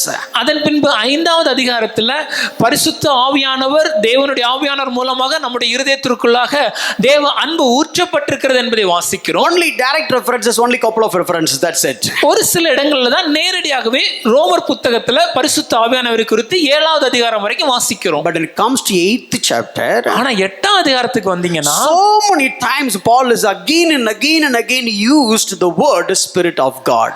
அநேக முறை மறுபடியும் பவுலடிகளார் பரிசுத்த ஆவியானவரை குறித்து எழுதியிருக்கிறார். But the Romans chapter 8 is basically talking about a sanctification. ஆனா இந்த ரோமர் 8வது அதிகாரத்துடைய அதனுடைய காரியம் அது எதை விளக்குறதுனா நம்முடைய பரிசுத்தமாகுதல் என்கிற காரியத்தை தான் விளக்குது. So what is the role of the Holy Spirit when it comes to the process of sanctification? ஆகவே என்னுடைய வாழ்க்கையில் பரிசுத்தமாகுதல் என்ற காரியத்துல பரிசுத்த ஆவியானவருடைய வேலை என்ன? So let loosen yourself, few questions to you. கொஞ்சம் ரிலாக்ஸ்டா உட்கார்ந்துக்கோங்க. ஒரு சில கேள்வி கேட்கிறேன். So far I have spoken. இதுவரைக்கும் நான் பேசினேன். Now I'm going to ask few questions to you. இப்போ சில கேள்விகளை கேட்க போறேன். You may feel embarrassed, that's okay. ஒருவேளை உங்களுக்கு ஐயா என்ன இப்படி கேக்குறாங்களேன்னு தோணலாம். அது இருக்கட்டும். It's a reformed church. ஐயா இது ஒரு சீர்திருத்த சபை. There are few wrong understanding has to be unwrapped.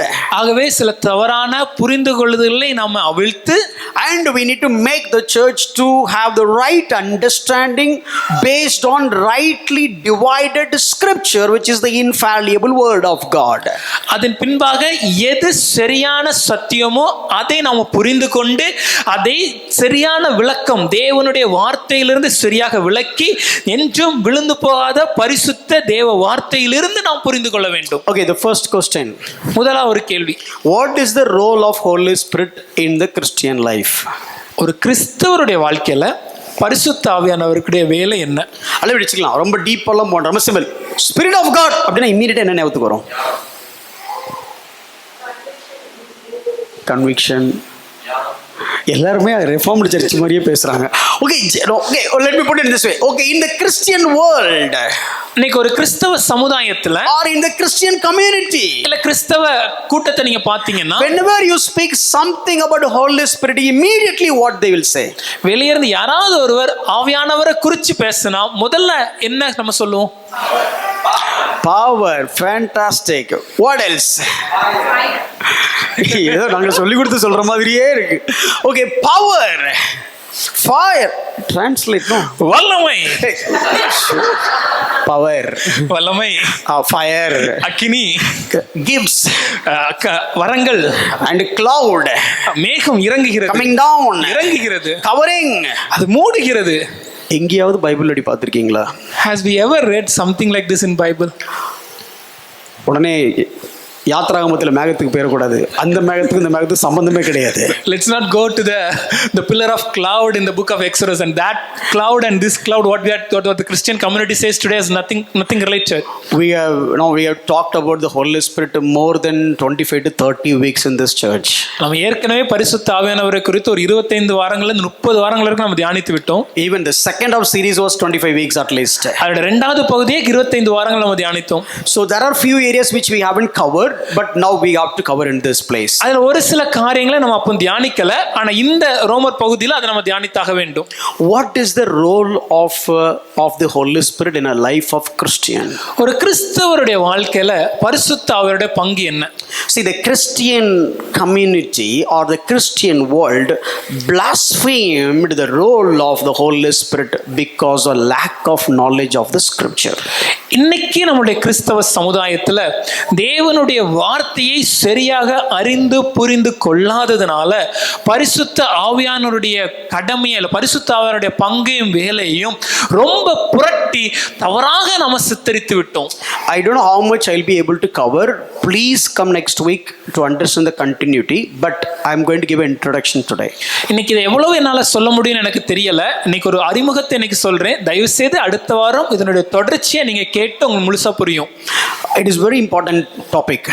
ரொம்ப முக்கியமான ஒரு பகுதி இது. What is the role of the Holy Spirit in a Christian life? ஒரு கிறிஸ்தவருடைய வாழ்க்கையில பரிசுத்த ஆவியானுடைய பங்கு என்ன? Let me tell you this. நான் எப்படி சொல்றேனே. Okay. The Spirit of God convicts us with respect to sin and righteousness. That is where the salvation journey has begun.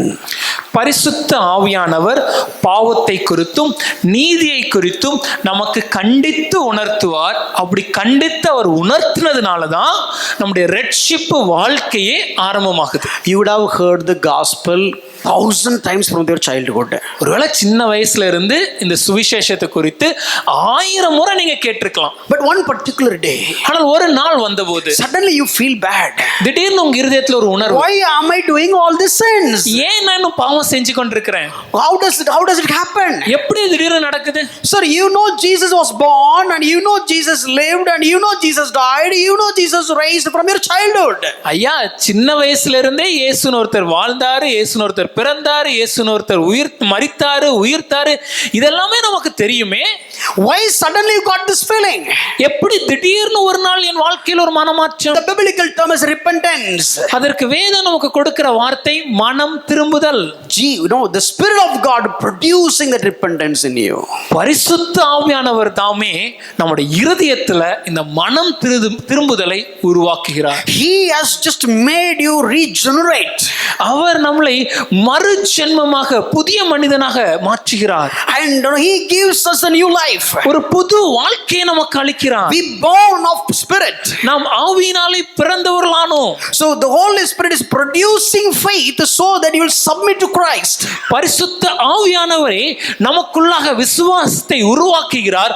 அதன் மூலமாக நாம் தேவனுக்கு கீழ்ப்படிய ஆரம்பிக்கிறோம். All these things have happened within few seconds. இந்த எல்லா காரியங்களும் சில நொடிகளிலே நடக்கிறது. Convicting about the sin, பாவத்தை குறித்து உணர்த்துகிறார். convicting about the righteousness, நீதியை குறித்து உணர்த்துகிறார். convicting about the judgment. வரப்போகிற நியாயத்தீர்ப்பை குறித்து You உணர்த்துகிறார். heard this gospel so many days and so many years. அநேக முறை அநேக வருடங்களாக இந்த சுவிசேஷத்தை கேட்டிருந்தாலும் Suddenly you feel the heart of pain.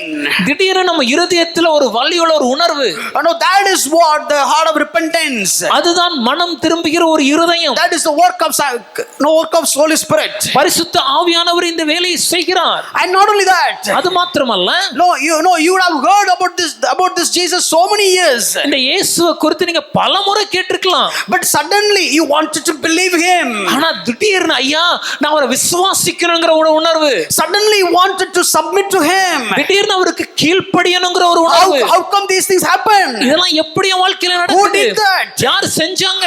If you are doing it, why you didn't do that yesterday? ஒருவேளை நான் தான் இதை செஞ்சேன்னா நேற்று வரைக்கும் நான் இந்த காரியத்தை ஏன் செய்யவில்லை? So I believed. ஐயா நான் விசுவாசிச்சேன். எப்போ? When the pastor was preaching the gospel. போதகர் அந்த சுவிசேஷத்தை பிரசங்கிக்கும் போது My question. அதுக்கு ஒரு கேள்வி So you கேட்கிறேன். have never heard this gospel? அப்ப இதுவரைக்கும் இந்த சுவிசேஷத்தை நீங்க கேட்டதே இல்லையா? No, I heard from my childhood days. இல்லையா, சின்ன வயசுல இருந்து நான் கேட்டிருக்கிறேன். My Sunday school. நான் ஓய்வு நாள் பாடசாலையில கேட்டிருக்கிறேன். VBS. என்னோட விடுமுறை வேதாகம் பள்ளியில, My school. பள்ளிக்கூடத்துல, My college fellowship. கல்லூரி ஐக்கியத்துல, All these days, why you don't have this change? இந்த எல்லா இடத்துலயும் கேட்டிருந்தும் இந்நாள் வரைக்கும் இந்த மனமாற்றம் ஏன் நடைபெறவில்லை? Act of the Holy Spirit. இது பரிசுத்த ஆவியானவரின் செயல்பாடு. Spirit of God is convicting me. பரிசுத்த ஆவியானவர் என்னை உணர்த்துகிறார். Spirit of God is producing repentance in me. பரிசுத்த ஆவியானவர் எனக்குள் மனம் திரும்புதலை உருவாக்குகிறார். Spirit of God regenerate my spirit. பரிசுத்த ஆவியானவர் என்னுடைய ஆவியை புதிதாக்குகிறார். Spirit of God give me new life. பரிசுத்த ஆவியானவர் எனக்கு ஒரு புதிய ஜீவனை And the கொடுக்கிறார். Spirit of God is making me to born again. பரிசுத்த ஆவியானவர் என்னை மறுஜென்மமாக புதிய மனுஷனாக And பிறக்க the Spirit of செய்கிறார். God is making me to submit to Christ. பரிசுத்த ஆவியானவர் தாமே என்னை கிறிஸ்துவுக்கு கீழ்ப்படி அர்ப்பணிக்க உதவுகிறார். And He came and dwelling in me. அவர் எனக்குள்ளாக வந்து வசிக்கிறார். Making me as the temple of God. என்னை தேவனுடைய ஆலயமாகவே மாற்றுகிறார். This is the process of justification. இதுதான் நீதிமான் ஆக்கப்படுவது என்பதின் அர்த்தம். I became saved. நான் ரட்சிக்கப்பட்டேன். Pushpraj, ஐயா have you got saved? ரட்சிக்கப்பட்டீங்களா? Yes. ஆமா. What did you do for that? அதுக்கு நீங்க என்ன செஞ்சீங்க? No. நான் எதுவுமே செய்யல. Nothing. நான் எதுவுமே செய்யல. I did nothing, but I am saved. நான் எதுவுமே செய்யல, ஆனால் நான் ரட்சிக்கப்பட்டேன். This is basically grace. இது கிருபை. And who is work behind the scene? இதற்கு பின்பாக வேலை செய்தது யார்? Jesus did it 2000 years back. இயேசுவானவர் 2000 வருடங்களுக்கு முன்பாக அதை செய்தார். And the Spirit of God is working the Spirit of God is orchestrating all these things to make all these things happen. And I got saved. பரிசுத்த ஆவியானவர் இதற்கு ஊடாக பல காரியங்களை பின்னால் இருந்து செய்து அதன் வழியாக என்னோட இருதயத்தில் ஒரு மாற்றத்தை உருவாக்கி என்னை ரட்சிக்கிறார். Then church doesn't have any problem in believing all these things. இத சபை நம்புறதுல சபைக்கு எந்த பிரச்சனையும் கிடையாது. But the next point is very important. ஆனா இதுக்கு அடுத்து நடக்கிற காரியம் ரொம்ப முக்கியம். So Sulina got saved. ஐயா நான் ரட்சிக்கப்பட்டேன். You came to the church. சபைக்கு வந்தேன். Now what is the role of the Holy Spirit in your life? ரட்சிக்கப்பட்ட பின்பாக சபைக்கு வந்த பின்பு பரிசுத்த ஆவியானவருக்கு என் வாழ்க்கையில என்ன பங்கு என்ன வேலை இருக்கு? So far இதுவரைக்கும் He convicted me. அவர் என்னை உணர்த்தினார். He has given me repentance. மனம் திரும்புதலை அருளினார். He kindled the faith. விசுவாசத்தை ஆரம்பித்தார். He made me to submit to Christ. கிறிஸ்துவுக்கு அடிபணியை செய்தார். And He just came inside of me. எனக்குள்ளாக வந்து I வசிக்கிறார். became the temple of God. என்னை தேவாலயமாக மாற்றினார். I came to the church. நான் சபைக்கு வருகிறேன். Now what is the role of the Holy Spirit till the day I die? இப்போ இதுல இருந்து நான் மரிக்கும் நாள் வரைக்கும் என் வாழ்க்கையில பரிசுத்த ஆவியானவருடைய வேலை என்ன? If you ask this in the church, இந்த கேள்வியை நீங்க சபையில கேட்டீங்கன்னா they will say simply this. ரொம்ப இப்படிதான் சொல்லுவாங்க எளிதா. Oh, God will give the gifts. தேவன் வரங்களை கொடுப்பார். Spirit of God will give you gifts. பரிசுத்த ஆவியானவர் வரங்களை கொடுப்பார். You will speak in tongues. அந்நிய பாஷைகளில் You will பேசுவீர்கள். prophesy. தீர்க்கதரிசனம் And சொல்வீர்கள். you will not just preach. நீங்க பிரசங்கிப்பீங்க. And all the gifts and all the 9 gifts. இந்த எல்லா 9 வரங்களும். Okay, அப்புறம் வேற? What next? அப்புறம் வரணும். இல்ல that is all it all about. Is there anything else? இத தாண்டி வேற ஏதாவது இருக்கு? And Spirit of God will anoint us. பரிசுத்த ஆவியானவர் நம்மை அபிஷேகிப்பார். Come down, fill. Okay, அப்புறம் வாரும் நிரப்பும். What next? இதுதான் ஒரு வேலையா? Is this really the work of the Spirit? இதை தவிர அவருக்கு வேற வேலையே இல்லையா? Apart from this, does not the Spirit of God have any other role in our life? Very, very poor understanding of Christianity. கிறிஸ்தவத்துடைய மிக மிக ஒரு வேத அறிவு இல்லாததுனால ஏற்பட்ட ஒரு சீர்கெட்ட நிலைமை இது. இதுக்கப்புறம் தான் அவருக்கு வேலையே இருக்கு. Only after a salvation the real work of the Spirit starts. Who is the Spirit of God? ஐயா, இந்த ஆவியானவர் யார்? He is the Spirit of holiness. பரிசுத்த ஆவியானவர். He is the Spirit of holiness. பரிசுத்தத்தின் ஆவியானவர். What is his role? அவருடைய வேலை என்ன? His important role is making me as holy. அவருடைய மிக முக்கியமான கடமை எதுவென்றால் என்னை பரிசுத்தமாக வாழ செய்வது. சும்மா வல்லமன்னு சொல்லி சும்மா பரிசுத்தவான் அப்படி இல்ல, அது இல்ல. It's not about just saying power and that's the work of the Spirit. No, it's a holiness. That is what the Holy Spirit. பரிசுத்தம் என் வாழ்க்கையில் இதை உருவாக்குவதே பரிசுத்த ஆவியானவரின் வேலை. If you are being filled by the Holy Spirit, ஐயா, நான் பரிசுத்த ஆவியானால் நிரம்பி இருந்தேன்னா, if you are moved by the Holy Spirit, பரிசுத்த ஆவியானால் நடத்தப்படுகிறேன், if you are led by the Holy Spirit, பரிசுத்த ஆவியானவர் நடத்துகிறார் என்றால், if you are led by the Holy Spirit, பரிசுத்த ஆவியானவரின்படி வாழ்கிறேன் என்றால், you will live a holy life. நான் ஒரு பரிசுத்த வாழ்க்கையை வாழ வேண்டும். So that is what the role of the Holy Spirit. இதுதான் பரிசுத்த ஆவியானவருடைய வேலை. Till the day I die, நான் மரிக்கிற நாள் வரைக்கும் He is helping me to become more holy. என்னை இன்னும் பரிசுத்தவானாக மாற்றிக் கொண்டிருக்கிறார். That is what we use the term sanctification. ஆகவே தான் இதற்கு பரிசுத்தமாக்குதல் என்கிற வார்த்தையை நாம் பயன்படுத்துறோம். So during my justification, நான் நீதிமானான போது Spirit of God is working on me. பரிசுத்த ஆவியானவர் எனக்காக வேலை செய்கிறார். During my sanctification, நான் பரிசுத்தமாகும் போது Spirit of God is working on me. பரிசுத்த ஆவியானவர் எனக்குள்ளாக வேலை செய்கிறார். And during my glorification, நான் மகிமைப்படும் போது He is conforming with the spirit of adoption. என்னை புத்திர சுவிகாரத்தின் ஆவியாராக என்னை மாற்றுகிறார். So it's basically throughout my salvation the Spirit of God is working on it. என்னுடைய முழு இரட்சிப்பின் பயணத்திலும் பரிசுத்த ஆவியானவர் வேலை செய்கிறார். And here in this place, in this present life, Spirit of God is working on you and me to make you as a person of holiness. அதுல குறிப்பாக இந்த காலகட்டத்தில், இந்த உலகத்துல நாம வாழ்கிற இந்த நாட்களிலே பரிசுத்த ஆவியானவர் உங்க வாழ்க்கையிலும் என் வாழ்க்கையிலும் வேலை செய்கிறார், கிரியை செய்கிறார். எதற்காகனா என்னை பரிசுத்தவானாக வாழ செய்ய. Hallelujah. How many of you have the Holy Spirit? எத்தனை பேருக்குள்ள ஆவியானவர் இருக்கிறாங்க?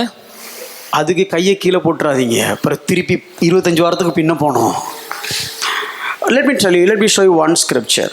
ஒரு வசனத்தை காண்பிக்கிறேனே. Like the way the Christian community, there was a church in the days of Paul. இன்னைக்கு நம்ம கிறிஸ்தவ சமுதாயம் எப்படி இருக்குதோ இதே போலதான் பவுலடிகளார் காலத்திலும் ஒரு சபை காணப்பட்டது. They believed, okay, salvation is because of the Holy Spirit. அவங்க எதை நம்பினாங்கன்னா, என்னுடைய ரட்சிப்பு அது தேவ ஆவியானவரால் நடக்குது. Then after that, ஆனா அதுக்கு பின்பு we need to work on it. நாம செய்யணும். There are things that we need to do. நாம சில விஷயத்தை செய்யணும். To keep us holy, to make us holy. அந்த காரியங்களை, கிரியைகளை செய்து நம்மளை பரிசுத்தமானா செய்யணும். Today also we do have meetings. இன்னைக்கும் சில கூட்டங்கள் நமக்கு இருக்கு. Tarry meeting, காத்திருப்பு கூட்டம், sanctifying meeting, பரிசுத்தமாக்குகிற கூட்டம். Come to this meeting, you will become holy. இந்த கூட்டத்துக்கு நீங்க வந்தீங்கன்னா நீங்க பரிசுத்தமாயிருவீங்க. Come to this preacher, you will become holy. இந்த பிரசங்கியார்ட்ட வந்தீங்கன்னா பரிசுத்தமாயிருவீங்க. If this preacher laid his hands on you, then everything will be changed in your life. இந்த பிரசங்கியார் தலையில கை வச்சு ஜெபம் பண்ணிட்டா போதும், எல்லாமே மாறிரும். All are rubbish. இது எல்லாமே பொய், not biblical. இது எதுமே வேதத்துக்கு படி சரியில்லை. வேதத்துல இருந்தே காண்பிக்கிறேன். Let's turn our Bible to Galatians chapter 3 verse 1 and 2. உங்கள் வேதங்களை கலாத்தியருக்கு எழுதின நிருபம் 3ஆம் அதிகாரம் முதல் 2 வசனங்களுக்கு திருப்பிக் கொள்ளுங்கள். I read the passage. நான் அந்த வசனத்தை வாசிக்கிறேன். Oh foolish Galatians, புத்தி இல்லாத கலாத்தியரே, who has bewitched you? It was before your eyes that Jesus Christ was publicly portrayed as crucified. Let me ask you only this: did you receive the Spirit by works of the law or by hearing with faith? Are you so foolish? Having begun by the Spirit, are you now being perfected by the flesh? புத்தி இல்லாத கலாத்தியரே, நீங்கள் சத்தியத்திற்கு கீழ்ப்படியாமற் போகத்தக்கதாக உங்களை மயக்கினவன் யார்? இயேசு கிறிஸ்து சிலுவையில் அறையப்பட்டவராக உங்கள் கண்களுக்கு முன் பிரத்யட்சமாய் உங்களுக்குள்ளே வெளிப்படுத்தப்பட்டிருந்தாரே. ஒன்றை மாத்திரம் உங்களிடத்திலிருந்து அறிய விரும்புகிறேன். நியாயப்பிரமாணத்தின் கிரியைகளினாலேயோ விசுவாச கேள்வியினாலேயோ எதினாலே ஆவியை பெற்றீர்கள்? ஆவியானாலே ஆரம்ப பண்ணின நீங்கள் இப்பொழுது மாம்சத்தினாலே முடிவு பெற போகிறீர்களோ? நீங்கள் இத்தனை புத்தியினரா? நான் உங்களை பார்த்து கேட்கல. I am not asking you. Pavul கலாத்தியரை பார்த்து கேட்டாரு. But Paul is asking the question to Galatian church. No, look at the first and the last word. கொஞ்சம் அந்த முதல் வார்த்தை அந்த கடைசி வார்த்தையும் பாருங்களேன். Oh foolish Galatians. புத்தி இல்லாத கலாத்தியரே. And are you so foolish? நீங்கள் இத்தனை புத்தியினரா? Paul, why are you calling the Galatians as fools? பவுலடிகளாரே, ஏன் கலாத்து சபையை நீங்க புத்தி இல்லாதவன் சொல்றீங்க? Having begun by the Spirit, ஆவியினாலே ஆரம்பம் பண்ணினத, are you now being perfected by the flesh? இப்ப மாம்சத்தினாலே முடிவு பெற செய்யலாம் நினைக்கிறீங்களா? What Paul is talking about, you are begun by the Spirit. ஆவியினாலே ஆரம்பம் பண்ணினது என்று பவுலடிகளார் எந்த காரியத்தை சொல்கிறார்? What does it mean? எதை விளக்குகிறார்? It is basically talking about your justification. அது நம்முடைய நீதிமான் ஆகிற காரியம். Who began the work? அதை யார் செய்தார்? Spirit of God began the work. ஆவியானவர் ஆரம்பம் He பண்ணினார். convicted. அவர் உணர்த்தினார். And he given the repentance. மனம் திரும்புதலை அருளினார். Making me to believe. என்னை விசுவாசிக்க He செய்தார். came and he dwelled in me. அவர் எனக்குள்ளாக வந்து வசிக்கிறார். Now I became a Christian. நான் கிறிஸ்தவனானேன். But after that, ஆனால் அதன் பின்பாக since I started with the Holy Spirit, I need to continue with the Holy Spirit. தேவ ஆவியினாலே ஆரம்பம் பண்ணின இந்த பிரயாணத்தை தேவ ஆவியானவரே நடத்த வேண்டும். By the way, who has the Holy Spirit? இதுக்கு போக முன்னாடி யாருக்குள்ள ஆவியானவர் இருக்கிறாங்க? சரி, okay. Raise your hands up and high if you have the Holy Spirit. Raise your up and high. உங்களுக்குள்ள ஆவியானவர் இருந்தா கரங்களை உயர்த்தி காண்பீங்க. How dare you claim that? How do you know that you have the Holy Spirit? எப்படி உங்களுக்குள்ள ஆவியானவர் இருக்கிறார் நீங்க சொல்றீங்க? உடனே சொல்லுறீங்க, நான் டங்ஸ் பேசுறதுனால ஸ்பிரிட் ஆஃப் காட் இருக்காருண்டு. இல்லாம பேசுறவங்க ஏகப்பட்ட பேர் இருக்கிறாங்க. Even without the Spirit, there are so many people they can gibberish. And a lot of things, they do things and they start, because of we are doing this, we have the Holy Spirit. சில காரியங்களை செஞ்சு இதன் மூலமா தான் தேவ ஆவியானவர்னு சொல்லி ரட்சிக்கப்பட்டேன்னு சொல்ற. அப்படிலாம் இல்லைங்க. Look at this image. இந்த படத்தை பாருங்க. This we already dealt, so I'm just giving the glimpse. நம்ம ஏற்கனவே இதை படிச்சிட்டோம், அதனால இந்த காரியத்தை மட்டும் சொல்றேன். Who has the Holy Spirit? யாருக்குள்ள ஆவியானவர் இருக்காங்க? Acts 2:38.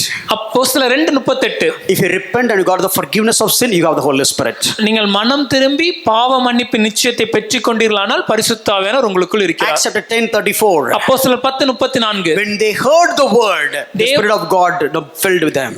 தேவ வார்த்தையை அவர்கள் கேட்டபோது பரிசுத்த ஆவியானவர் அவர்களை நிரப்பினார். Ephesians 1:13. எபேசியர் 1:13. When they heard the gospel, when they believed, they received the Holy Spirit. அவர்கள் இந்த சுவிசேஷத்தை கேட்டு விசுவாசித்த போது பரிசுத்த ஆவியானவரை பெற்றுக்கொண்டார்கள். Galatians 3:14. கலாத்தியர் 3:14. Through faith we have received the promised Holy Spirit. விசுவாசத்தினாலே வாக்குத்தத்தம் பண்ணப்பட்ட ஆவியானவரை நாம் பெற்றுக்கொண்டோம். Acts 11:17. அப்போஸ்தலர் 11:17. When we believed in the Lord, God has given this gift. நாம் இந்த கர்த்தராகிய இயேசு கிறிஸ்துவை விசுவாசித்த போது பிதாவாகிய தேவன் இந்த கிருபையின் ஈவை நமக்கு அருளினார். Acts 19:2. அப்போஸ்தலர் 19:2. We received the Holy Spirit when we believed. நீங்கள் விசுவாசித்த போது பெற்றுக்கொண்டீர்கள். And John chapter 7:38, Jesus himself told, when you believed, you have received the Holy Spirit. அப்போஸ்தலர் 7:38 இயேசுவானவரே சொல்கிறார், நீங்கள் விசுவாசிக்கும் போது பெற்றுக்கொள்வீர்கள். So ஆகவே there is no separation experience when it comes to being filled by the Holy Spirit. பரிசுத்த ஆவி, baptized by the Holy Spirit. பரிசுத்த ஆவி ஞான ஸ்நானத்தை பெற்றுக்கொள்வதற்கு தனியாக ஒரு அனுபவம் எனக்கு வேண்டும் என்று கிடையாது. When we believed, நாம விசுவாசித்த போது He came in dwelling in us. அவர் நமக்குள்ளாக வாசம் பண்ண Then what ஆரம்பிக்கிறார். we need to do? அப்ப நான் என்ன செய்யணும்? Every now and then we need to be filled by the Holy Spirit. அனுதின வாழ்க்கையில தேவ ஆவியானவரால நிரப்பப்பட வேண்டும். No, long story short, இந்த நீண்ட கதையை சுருக்கமா சொல்றேன். what do you mean by filled by the Holy Spirit? இந்த தேவ ஆவியால் நிரப்பப்படுவது என்றால் Just என்ன? cooperate with him. அவரோடு இசைந்திருப்பது, Just live along with him. அவரோடு நடப்பது, Just be one with him. அவரோடு ஒன்றாயிருப்பது. So that's what being filled. அதுதான் நிரப்பப்படுவது. Now, if you want to have more questions, no, we've done the series like filled by the Holy Spirit. ஒரு நிறைய கேள்வி இருந்துச்சுன்னா நம்ம ஏற்கனவே பரிசுத்த ஆவியானவரால் நிரப்பப்படுகிறது என்பதை தொடர் பிரசங்கமாக தியானித்தோம். When apostles are filled by the Holy Spirit, they do have the joy. அப்போஸ்தலர்கள் பரிசுத்த ஆவியானவரால் நிரப்பப்பட்ட போது அவர்களுக்குள்ள சந்தோஷம் இருந்தது. They preached the word. தேவ வசனத்தை பிரசங்கித்தார்கள். And they resist the devil. பிசாசுக்கு எதிர்த்து நின்றார்கள். They got courage. அவர்களுக்கு தைரியம் வந்தது. They spoke the gospel. சுவிசேஷத்தை தைரியமாய் பிரசங்கித்தார்கள். When they were give thanksgiving and hymns and so on. தேவனுக்கு நன்றி சொல்லி கீர்த்தனையினாலும் ஞானப்பாட்டுகளாலும் பாடினார்கள். Became a good husband. ஒரு நல்ல கணவனாக இருக்க முடியும். Became a good wife. நல்ல மனைவியாக இருக்க முடியும். Good children. நல்ல பிள்ளைகளாக. Good master. நல்ல எஜமானாக. Good servant. நல்ல அடிமையாக. All these things are in the word of God. இது எல்லாத்தையும் தான் நம்ம வசனத்துல பார்க்கிறோம். So now, ஆகவே here when it comes to sanctification, இங்கே பரிசுத்தமாகுதல் என்பதை குறித்து பார்க்கும்போது I just quote 3 things and finish. 3 காரியங்களை மாத்திரம் சொல்லி நான் முடிக்க போறேன். The Spirit of God is leading towards the holiness. பரிசுத்த ஆவியானவர் பரிசுத்த வாழ்க்கைக்கு நேராக என்னை வழி நடத்துகிறார். Few questions. சில கேள்விகள். On a very lighter note, don't take me wrong. Come to next week, we'll continue.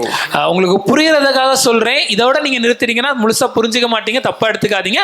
அடுத்த வாரம் முழுசா நான் அதை விளக்குறேன். What do you mean by leading by the Holy Spirit? பரிசுத்த ஆவியானவரால் நடத்தப்படுறதுனா என்ன? என்னங்க? So what do you mean by leading by the Holy Spirit? ஆவியானவரால் நடத்தப்படுறதுனா என்னங்க? என்னது நடத்தப்படுறதுன்னு என்னது? சரி, நீங்க சொல்ல மாட்டீங்க, நான் சொல்றேன். You will not say, so let me myself say it. One person said this. ஒரு மனுஷன் இப்படி சொன்னாரு. All these things are true experiences. இது எல்லாமே உண்மையான அவங்க சொன்ன அனுபவங்கள். Not the right experiences by the way. ஆனா சரியான அனுபவங்கள் அல்ல. One person said. ஒரு மனுஷன் சொன்னாரு. Brother, Spirit of God asked me to pray for you. பரிசுத்த ஆவியானவர் என்னை உங்களுக்காக ஜெபிக்க சொன்னாரு. But he is not leading to pray for your wife. ஆனா உங்க மனைவிக்கு ஜெபிக்க அவர் அனுமதிக்கல. இது எந்த பரிசுத்த ஆவியானவர் எனக்கு தெரியல. I don't know which Spirit of God is this. And one person said this. இன்னொரு மனுஷன் சொன்னாரு, brother, I mean today your Sunday you're free. எனக்கு ஞாயிற்றுக்கிழமை நீங்க ஃப்ரீ தானே? Come to church. சபைக்கு வாங்க. No, I don't have the leading, brother. இல்லையா, இன்னைக்கு சபைக்கு வருவதற்கான அந்த வழி நடத்துதல் என்கிட்ட இல்ல. ஆவியானவர் லீட் பண்ணல பிரதர், அதனால சர்ச்சுக்கு வரல. The Spirit of God didn't lead me, that is why I didn't come to church. But the same Spirit of God is leading to marry which sister? ஆனா இதே ஆவியானவர் வழி நடத்தி எந்த சகோதரியை திருமணம் செய்யணும்னு சொல்றாரு. Spirit of God is leading me to propose that sister. ஆவியானவர் எனக்குள்ளாக அந்த லீட் பண்ணனால நான் அந்த சகோதரிட்ட போய் பேசினேன். And sometimes people will come. சில நேரம் சகோதரன் சொல்லுவாங்க, brother, God asked me to tell you this. Tell this to you. சகோதரரே, ஆண்டவர் உங்களுக்கு இத சொல்லணும்னு சொன்னாரு. God is leading me and God is just pushing me to keep on telling me so that I can come and tell this to you. ஆண்டவர் என்ன lead பண்ணார். ஆண்டவர் என்ன தள்ளி உங்களுக்கு சொல்லணும்னு உந்தி தள்ளனால வந்து சொன்னேன். My point is, my question is, God, what is the problem between you and me? ஆண்டவரே, உங்களுக்கு எனக்கு ஏதாவது பிரச்சனையா? Why there is a third person? எதுக்காக மூணாவது மனுஷன்ட்ட சொல்லி விட்டீங்க? Why don't know? Today morning we were talking. காலையில தான் உங்க கூட பேசிட்டு இருந்தேன். உடனே நீங்க முகமுகமா பார்த்து பேசணும்னு நினைச்சிராதீங்க. It's not face to face. Morning I came in prayer. காலையில தான் நான் ஜெபித்தேனே. I was reading the word. வேத வசனத்தை வாசிச்சேன். I done my devotion. நான் தியான பகுதியை பண்ணேன். We have a time of communion. ஒரு நல்ல உறவு நமக்குள்ள இருக்குது. Why you didn't tell this to me? ஏன் என்கிட்ட நேரடியா சொல்லலாமே? Why you have to take this U-turn, go to Sylvan and Sylvan will come and tell this to me? எதுக்கு இவ்வளவு தூரமா போயிட்டு சில்வன்ட்ட சொல்லி சில்வன் வந்து என்கிட்ட சொல்லணும்? Why are you leading Sylvan? Why don't you lead me? ஏன் சில்வன் மூலமா நீங்க லீட் பண்றீங்க? நீங்களே என்ன லீட் பண்ணலாமே? This is not leading the Holy Spirit. ஐயா, இப்படி பண்றதுக்கு பேரு ஆவியானவரால் நடத்தப்படுறது கிடையாது. And let me another example is. இன்னொரு எடுத்துக்காட்டு சொல்றேன். No, sometimes no, the very objective way. சில நேரத்துல ஒரு பொருளடக்கமாக I think the Holy Spirit says this. நான் நினைக்கிறேன் ஆவியானவர் இத சொல்றாருன்னு. Or maybe, brother, can I go for the work? Can I choose this opportunity or not? ஐயா, இந்த வேலைக்கு போலாமா? இந்த வேலையை நான் தேர்ந்தெடுக்கலாமா வேண்டாமா? And okay. I don't think God is asking you to take this opportunity, brother. இந்த வேலையை தேவன் உங்களை எடுக்க சொல்லலன்னு நினைக்கிறேன் பிரதர். என்னடா டிரான்ஸ்லேட் பண்ணலேன்னு வெயிட் பண்ணேன். அதே எமோஷன்ஸை கொண்டு வரணும் ட்ரை பண்ணுறாரு போல இருக்கு. This is the kind of objective way. இது ஏதோ ஒரு விதமா பொருள் மாதிரி நம்ம செயல்படுத்த முயற்சிக்கிறோம். Coming to this place இந்த இடத்துக்கு வருவோம் and thinking அப்படி யோசிப்போம் and you feel something மனசுல ஏதோ தோணும் and you tell whatever you feel as if God feels. நமக்கு தோன்றத சொல்லிட்டு கடவுள் சொன்னார் ஆவியானவர் சொன்னார் சொல்லிரும். You don't worry, you don't see any pattern in the word of God. இப்படிப்பட்ட ஒரு காரியத்தை வேத வசனத்துல எங்கேயுமே நம்ம வாசிக்கிறது இல்ல. Occasionally you can see like this. ரொம்ப ரேரா ஏதாவது இடத்துல பார்க்க In முடியும். Acts chapter 16, 7 and 9. அப்போஸ்தலர் 16 அதிகாரம் 7 முதல் 9 So வசனம். Paul wanted to go somewhere. Pavul ஒரு இடத்துக்கு போகணும்னு ஆசைப்படுறாரு. Spirit of God stopped them. பரிசுத்த ஆவியானவர் நிறுத்தி I don't understand. அது எனக்கு புரியுது. No, just changing the direction. அவருடைய வழியை மாற்றுகிறார். And the same thing happened again in the same chapter. அதே காரியம் மறுபடியும் அதே அதிகாரத்துல வாசிக்கிறோம். But when it comes to this Christendom, ஆனா இன்னைக்கு கிறிஸ்தவ சமுதாயத்துல whatever we feel, நமக்கு தோன்றது எல்லாத்தையும் whatever we think, நம்ம யோசிக்கிற எல்லாத்தையும் whatever the impulse in us, நம்ம மனசுல உதிக்கிற எல்லா எண்ணங்களையும் we take it as Spirit of God is leading. நம்ம இதுதான் தேவனுடைய ஆவியானவர் சொல்றார் நம்ம எடுத்துக்கிறோம். And just moving ahead. அதன்படி நம்ம செஞ்சிரோம். That is where the problem everywhere. இதனால தான் இன்னைக்கு பல இடங்கள்ல பிரச்சனை. There is no biblical teaching like this. வேத சத்தியத்தின்படி நம்ம இன்னைக்கு செய்யப்படுவதில்லை. You never see Paul got an impulse in his heart. நம்ம எங்கேயுமே வேதத்துல பவுல் தனக்கு இதயத்துல ஒரு எண்ணம் தோன்றியது. Oh, I feel like God is saying this. ஆண்டவர் எனக்கு சொல்ற மாதிரி நான் உணர்றேன். Okay, let me go ahead and do it. அப்ப நான் போய் செய்றேன். No. இல்லையா? Nowhere you can see Peter, okay, yeah, this is something like Spirit of God is telling me. Okay, let me go and do it. No. எங்கயாவது வேதத்துல பேதுரு ஆண்டவர் என்ன சொல்ற மாதிரி எனக்கு உணருது. ஆகவே நான் போய் இதை செய்றேன். இல்லையே.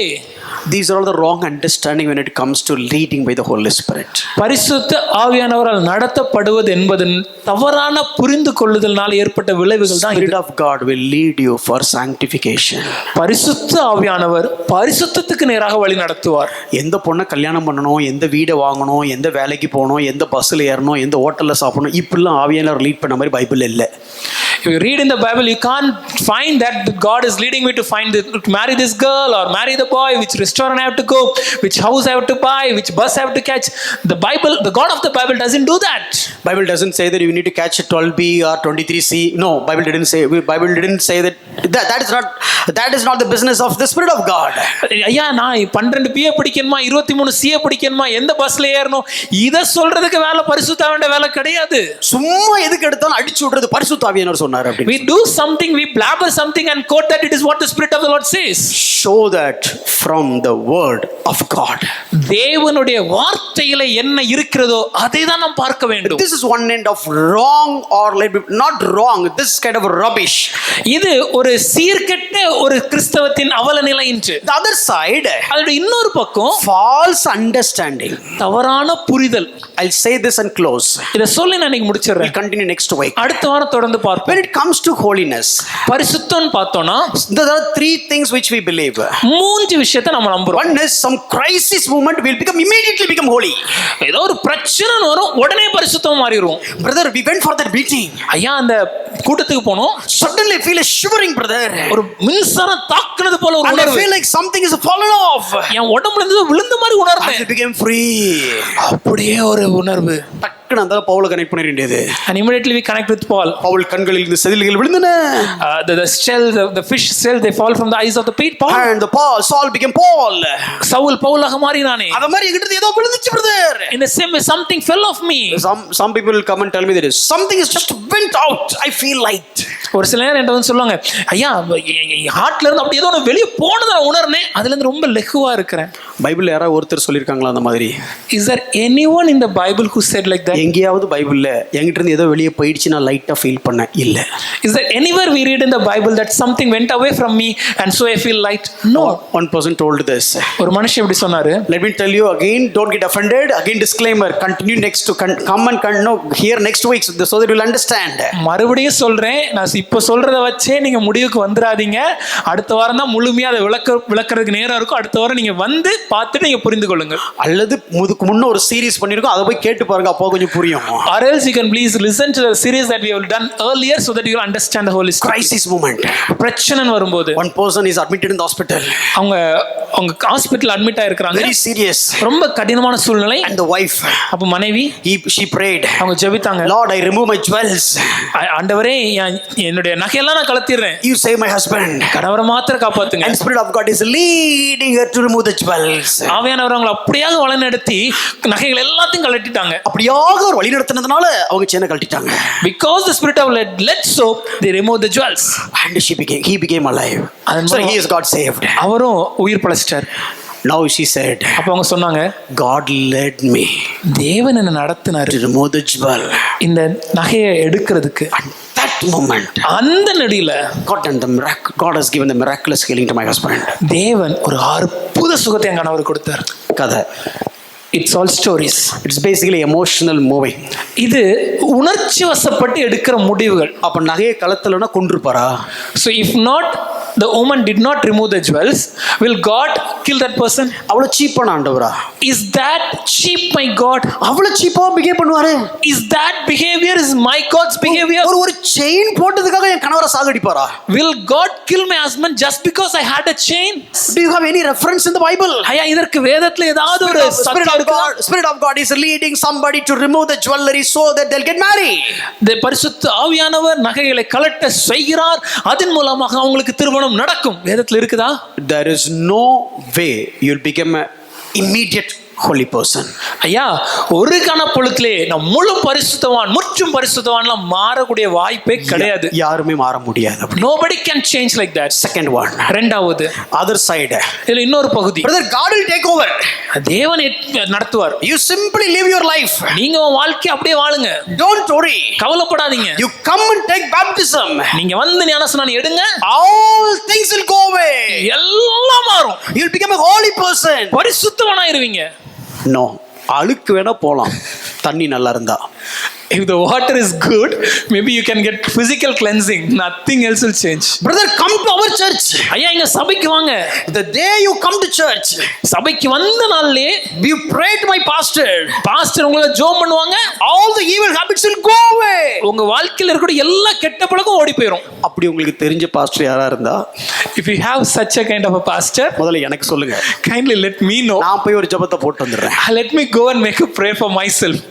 You know, that is not the biblical way. வேதம் இப்படி நமக்கு கற்றுக் கொடுக்கல. Look at how many people are trolling the pastors in YouTube. கொஞ்சம் நீங்க சோஷியல் மீடியால யூடியூப்ல போதர்களை எவ்வளவு ட்ரோல் பண்றாங்கன்னு மட்டும் பாருங்க. இதெல்லாம் பரிசுத்த ஆவியானவர் பார்த்தா எப்படி ஃபீல் பண்ணுவாரு? What would the heart of the Spirit of God be anguished looking at this? One person he just went to a pastor because he is a problem of lust. ஒரு மனுஷன் ஒரு போதர்கிட்ட போயிட்டு தனக்கு இச்சையில ஒரு பிரச்சனை இருக்குன்னு போறாரு. And the pastor is praying. Pastor ஜெபிக்கிறாரு. Keeping his hands in all the unwanted places, he just do all that and praying because the spirit he is taking out the spirit. தன்னுடைய கையை வைக்க கூடாத இடங்களை வைத்து ஜெபித்து கேட்டா அந்த அசுத்தாவியை எடுக்கிறேன்னு. Yes sir. ஆவியானவர் இப்படிலாம் லீட் பண்ணுவாரா sir? Do you think that is how the God will lead? Spirit of God will lead into sanctification. பரிசுத்த ஆவியானவர் பரிசுத்தத்துக்கு நேராக வழி நடத்துவார். And one person said, God asked me to fast 7 days. Don't talk to anyone. Simply sit at his feet. No work, no food. God will make me holy. ஒரு மனுஷன் சொன்ன ஒரு காரியம், ஆண்டவர் என்ன 7 நாள் உபவாசம் பண்ண சொன்னாரு. யார்கிட்டயும் பேசக்கூடாது, அவருடைய சமூகத்துல மாத்திரம் அமர்ந்திருக்கணும், சாப்பிடக்கூடாது, பேசக்கூடாது, அப்படியே உட்கார்ந்துடணும். இது ஒரு அம்மா சொல்லுச்சுன்னா அந்த ஐயாவுக்கு யார் சோறு போக்கி போடுவா? If this is said by that wife, who will bring the food for the husband that day? If it is said by the husband, who will earn money for the children? ஒருவேளை கணவர் இந்த முடிவு எடுத்தார்னா மனைவியும் குழந்தைகளையும் பாதுகாக்கிறதுக்கு அவங்களுக்கு சம்பாதிக்கிற வேலை யாரு செய்வாங்க? Do you think that Spirit of God will work like this? ஆவியானவர் இப்படி செயல்படுவார்னு நினைக்கிறீங்களா? And when I went to my hometown to start the ministry, one person came to me. நான் ஊழியம் செய்வதற்காக என்னுடைய சொந்த ஊர்ல நான் இருந்தபோது ஒரு மனுஷன் என்கிட்ட வந்து சொன்னாங்க. He was a lorry driver. அவர் ஒரு லாரி ஓட்டுனர். Because of his work, the family is surviving. அவர் வேலை செய்யறதுனால தான் அவர் குடும்பமே அன்னைக்கு வாழ்றது.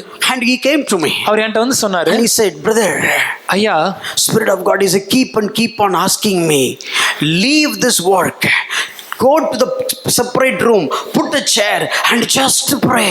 People will come to you. ஆவியானவர் என்கிட்ட உணர்த்துற காரியம் என்னன்னா, இந்த லாரி ஓட்டுற வேலையை விட்டுட்டு ஒரு ரூமுக்குள்ள போயிட்டு ஒரே ஒரு சேரை போட்டு நான் உட்கார்ந்து ஜோம் பண்ணிட்டே இருக்கணும், ஜனங்கள் வந்துருவாங்க அப்படின்னு சொன்னாரு. நான் உனக்கு கேட்டேன், அப்போ உங்க குடும்பம்? You ask him, what about your family? அது ஆண்டவர் பார்த்துப்பாரு. God will take care. எப்படி பார்த்துப்பாரு? How will God take care? பைபிள்ல அப்படி ஏதாவது இருக்கா? Do you have such things in the Bible? Don't think that you can simply keep quiet, everything will happen automatically. ஐயா நான் சும்மா இருப்பேன், மற்ற எல்லாத்தையும் கடவுள் பார்த்து பாருங்கிறதெல்லாம் நீங்க எதிர்பார்க்க கூடாது. அப்படி கிடையாது. And the last one, கடைசியாக some thought, okay, you will have the turning point. வாழ்க்கையில ஏதோ ஒரு திருப்பு முனையா இருக்கும். இந்த மீட்டிங் போனா என் பாவம் போயிருமா? Will I go to this? If I go to this meeting, will my I can overcome? If I pray to this pastor, my sin will be gone. இந்த போதட்ட ஜெபித்தேனா என் வாழ்க்கை மாறிடுமா? If I go to ART church, everything will be right. ART சபைக்கு போனோனே எல்லாம் சரியாயிருமா? It will not become right. அப்படியெல்லாம் மாறாதயா. இந்த ART சர்ச்சுக்கு வந்தாலும் எல்லாம் மாறாது. If come to the ART church also nothing will change automatically. இந்த பாஸ்டர் ஜெபம் பண்ணாலும் மாறாது. Even the pastor prays, nothing will change automatically. இந்த பாஸ்டர் ஜெபம் பண்ணாலும் மாறாது. Whoever the pastor might be, you have to change. நீங்க தான் ஏன் மாறணும்? Now some thought, okay, no, if you go for a meeting, I put the hands, the fire will fail and I got delivered. No, it will not happen. ஐயா நான் ஒரு மீட்டிங்கு போனேன், போதகர் தலைங்க மேல கையை வச்சாங்க, அப்படி அக்கினி இறங்கிச்சு, எல்லாம் மாறிச்சு. Or get the sand from Jerusalem and they put it in my house and everything will be flourished. Never. எருசலேம்ல இருந்து நான் மண்ணை கொண்டு வந்து அதையும் வீட்டுல போட்டு அதுக்கு மேல வீட கட்டி வீடு ஆசீர்வாதம் அப்படியெல்லாம் இருக்காது.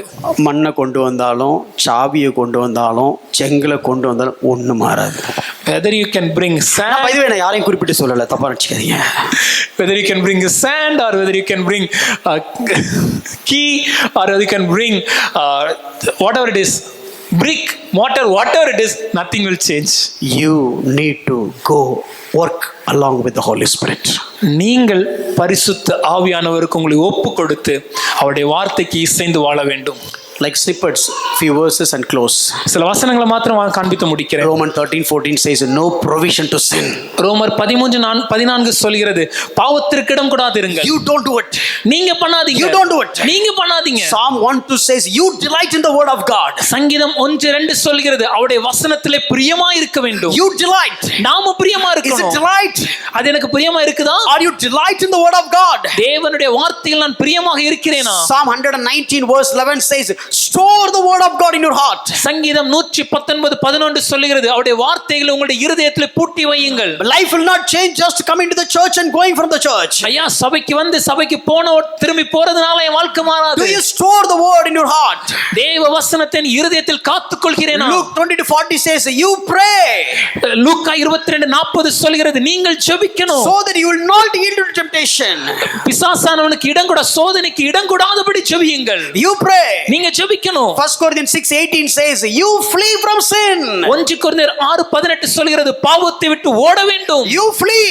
பாவத்தை விட்டு ஓடணும். நான் ஓடணும். You close that app. நான் அந்த ஆப்பை க்ளோஸ் பண்ணணும். You throw the mobile. மொபைலை தள்ளி வைக்கணும். You move away. நான் வெளியே செல்லணும். Your work. அது ஏன் வேலை? 1 Corinthians 9:25-27 exercise self control. 1 கொரிந்தியர் 9:25 முதல் 27 சுய கட்டுப்பாடு எனக்கு இருக்கணும். Discipline your body. என் சரீரத்தை அடக்கி ஒடுக்கணும். Discipline your culture. என்னுடைய கலாச்சாரத்தை அடக்கி ஒடுக்கணும். Discipline your thought pattern. என்னுடைய சிந்தனை தொகுப்பை அடக்கி ஒடுக்கணும். Discipline your activities. என்னுடைய செய்கைகளை அடக்கி ஒடுக்கணும். Discipline your relationships. என்னுடைய உறவுகளை அடக்கி ஒடுக்கணும். That is what the word of God says. அதைதான் தேவ வார்த்தை உணர்த்துகிறது. 1 Peter 2:11 says abstain from all the passions of flesh. 1 பேதுரு 2:11 சொல்கிறது சரீரத்தின் இச்சைகளுக்கு விலகி ஓடுங்கள். This is not something that happen automatically. ஐயா திடீர்னு வாழ்க்கையில் இது நடந்துராது. You need to work on it. நான் அதற்காக இசைந்து வேலை செய்யணும். You need to cooperate with the Spirit of God. நான் தேவ ஆவியானவரோடு ஒத்துழைக்க வேண்டும். It is not something just moving on all the prompts you feel. எனக்கு தோன்ற எல்லாத்தையும் செய்யறது கிடையாது. Don't think that all the things you feel like it's a spirit of coming from Spirit of God. எனக்கு தோன்ற எல்லாத்தையும் ஆவியானவர் தான் சொல்றாருன்னு நினைக்காதீங்க. Agree on the inspirations. Of course God will give the inspirations. ஐயா தேவன் சில நேரங்கள் நம்முடைய இருதயங்களில் ஒரு உந்துதலை கொடுக்கிறார் என்பது உண்மைதான், அது எனக்கு புரியுது. But doesn't mean that always whatever you feel that is the inspiration of the Holy Spirit. ஆனா அதுக்காக எனக்கு தோன்ற எல்லாமே ஆவியானவர் தான் சொல்றாருன்னு சொல்லி கதை கட்ட கூடாது. Thank you. I don't have time. எனக்கு I'll நேரம் finish இல்லை. this way. அதை இதை சொல்லி முடிக்கிறேன்.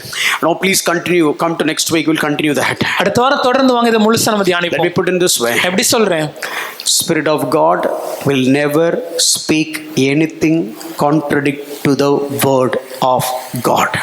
தேவனுடைய ஆவியானவர் தேவனுடைய வார்த்தைக்கு மாறாக ஒரு நாளும் பேச மாட்டார். The rhema will never contradict to the logos. எழுதி கொடுக்கப்பட்ட வார்த்தைக்கு மாறாக என்னுடைய இருதயத்திலே தேவனுடைய சத்தம் கேட்காது. If you don't know the written word of God, how can you justify or how can you clarify whatever you hear the word of this Holy Spirit? எழுதி கொடுக்கப்பட்ட தேவனுடைய வார்த்தை எனக்கு தெரியலனா, தேவனுடைய ஆவியானவர் என்னிடத்துல பேசுவதை சரி என்றும் தவறென்றும் நான் எப்படி பகுத்து அறிய முடியும்? ஆவியானவர் பேசுறது சரியா தப்பானல, பேசுறதே ஆவியானவரா இல்லையான்னு எனக்கு எப்படி தெரியும்? மன்னிக்கும், தப்பா சொல்லிட்டேன். Is it really the God of the spirit of God? Is it really speaking or is it my conscience? Spend time with the word of God. தேவனுடைய வார்த்தையில நேரத்தை செலவழிங்க. Read the word. தேவனுடைய வசனத்தை படிங்க. Study the word. தேவனுடைய வார்த்தையை கற்றுக்கொள்ளுங்கள். Without knowing the word of God, you cannot discern the inspirations of the Holy Spirit. தேவனுடைய வார்த்தையை நான் அறியவில்லை என்றால் தேவ ஆவியானுடைய சத்தத்தை என்னால சரியாக உணர முடியாது. We are not in a need of a word from above because the word from above is already in our hand. ஐயா, இன்னைக்கு எனக்கு புதுசா பரத்திலிருந்து ஒரு வார்த்தை வேணும், புதுசா ஆண்டவர் ஏதோ சொல்லணுங்கிறது தேவையில்லை.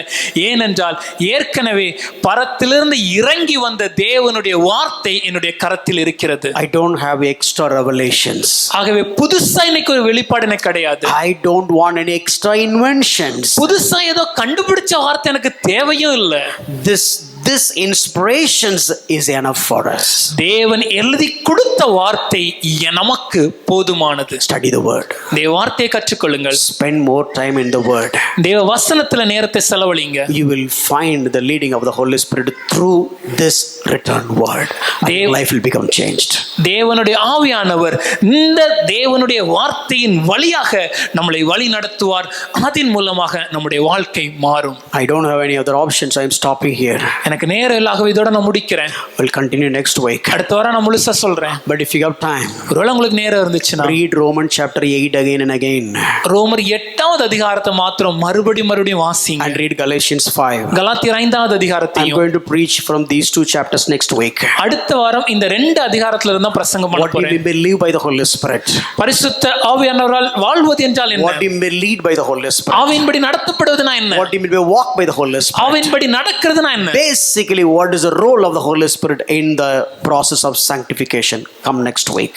பரிசுத்தமாகிற என்னுடைய வாழ்க்கையில இந்த பரிசுத்த ஆவியானுடைய பங்கும் வேலையும் என்ன என்பதை அடுத்த வாரம் நம்ம தியானிக்க God போறோம். bless you. See you next week. Bye. தேவன் உங்களை ஆசீர்வதிக்கட்டும். அடுத்த வாரம் நம்ம தொடர்ந்து தியானிப்போம்.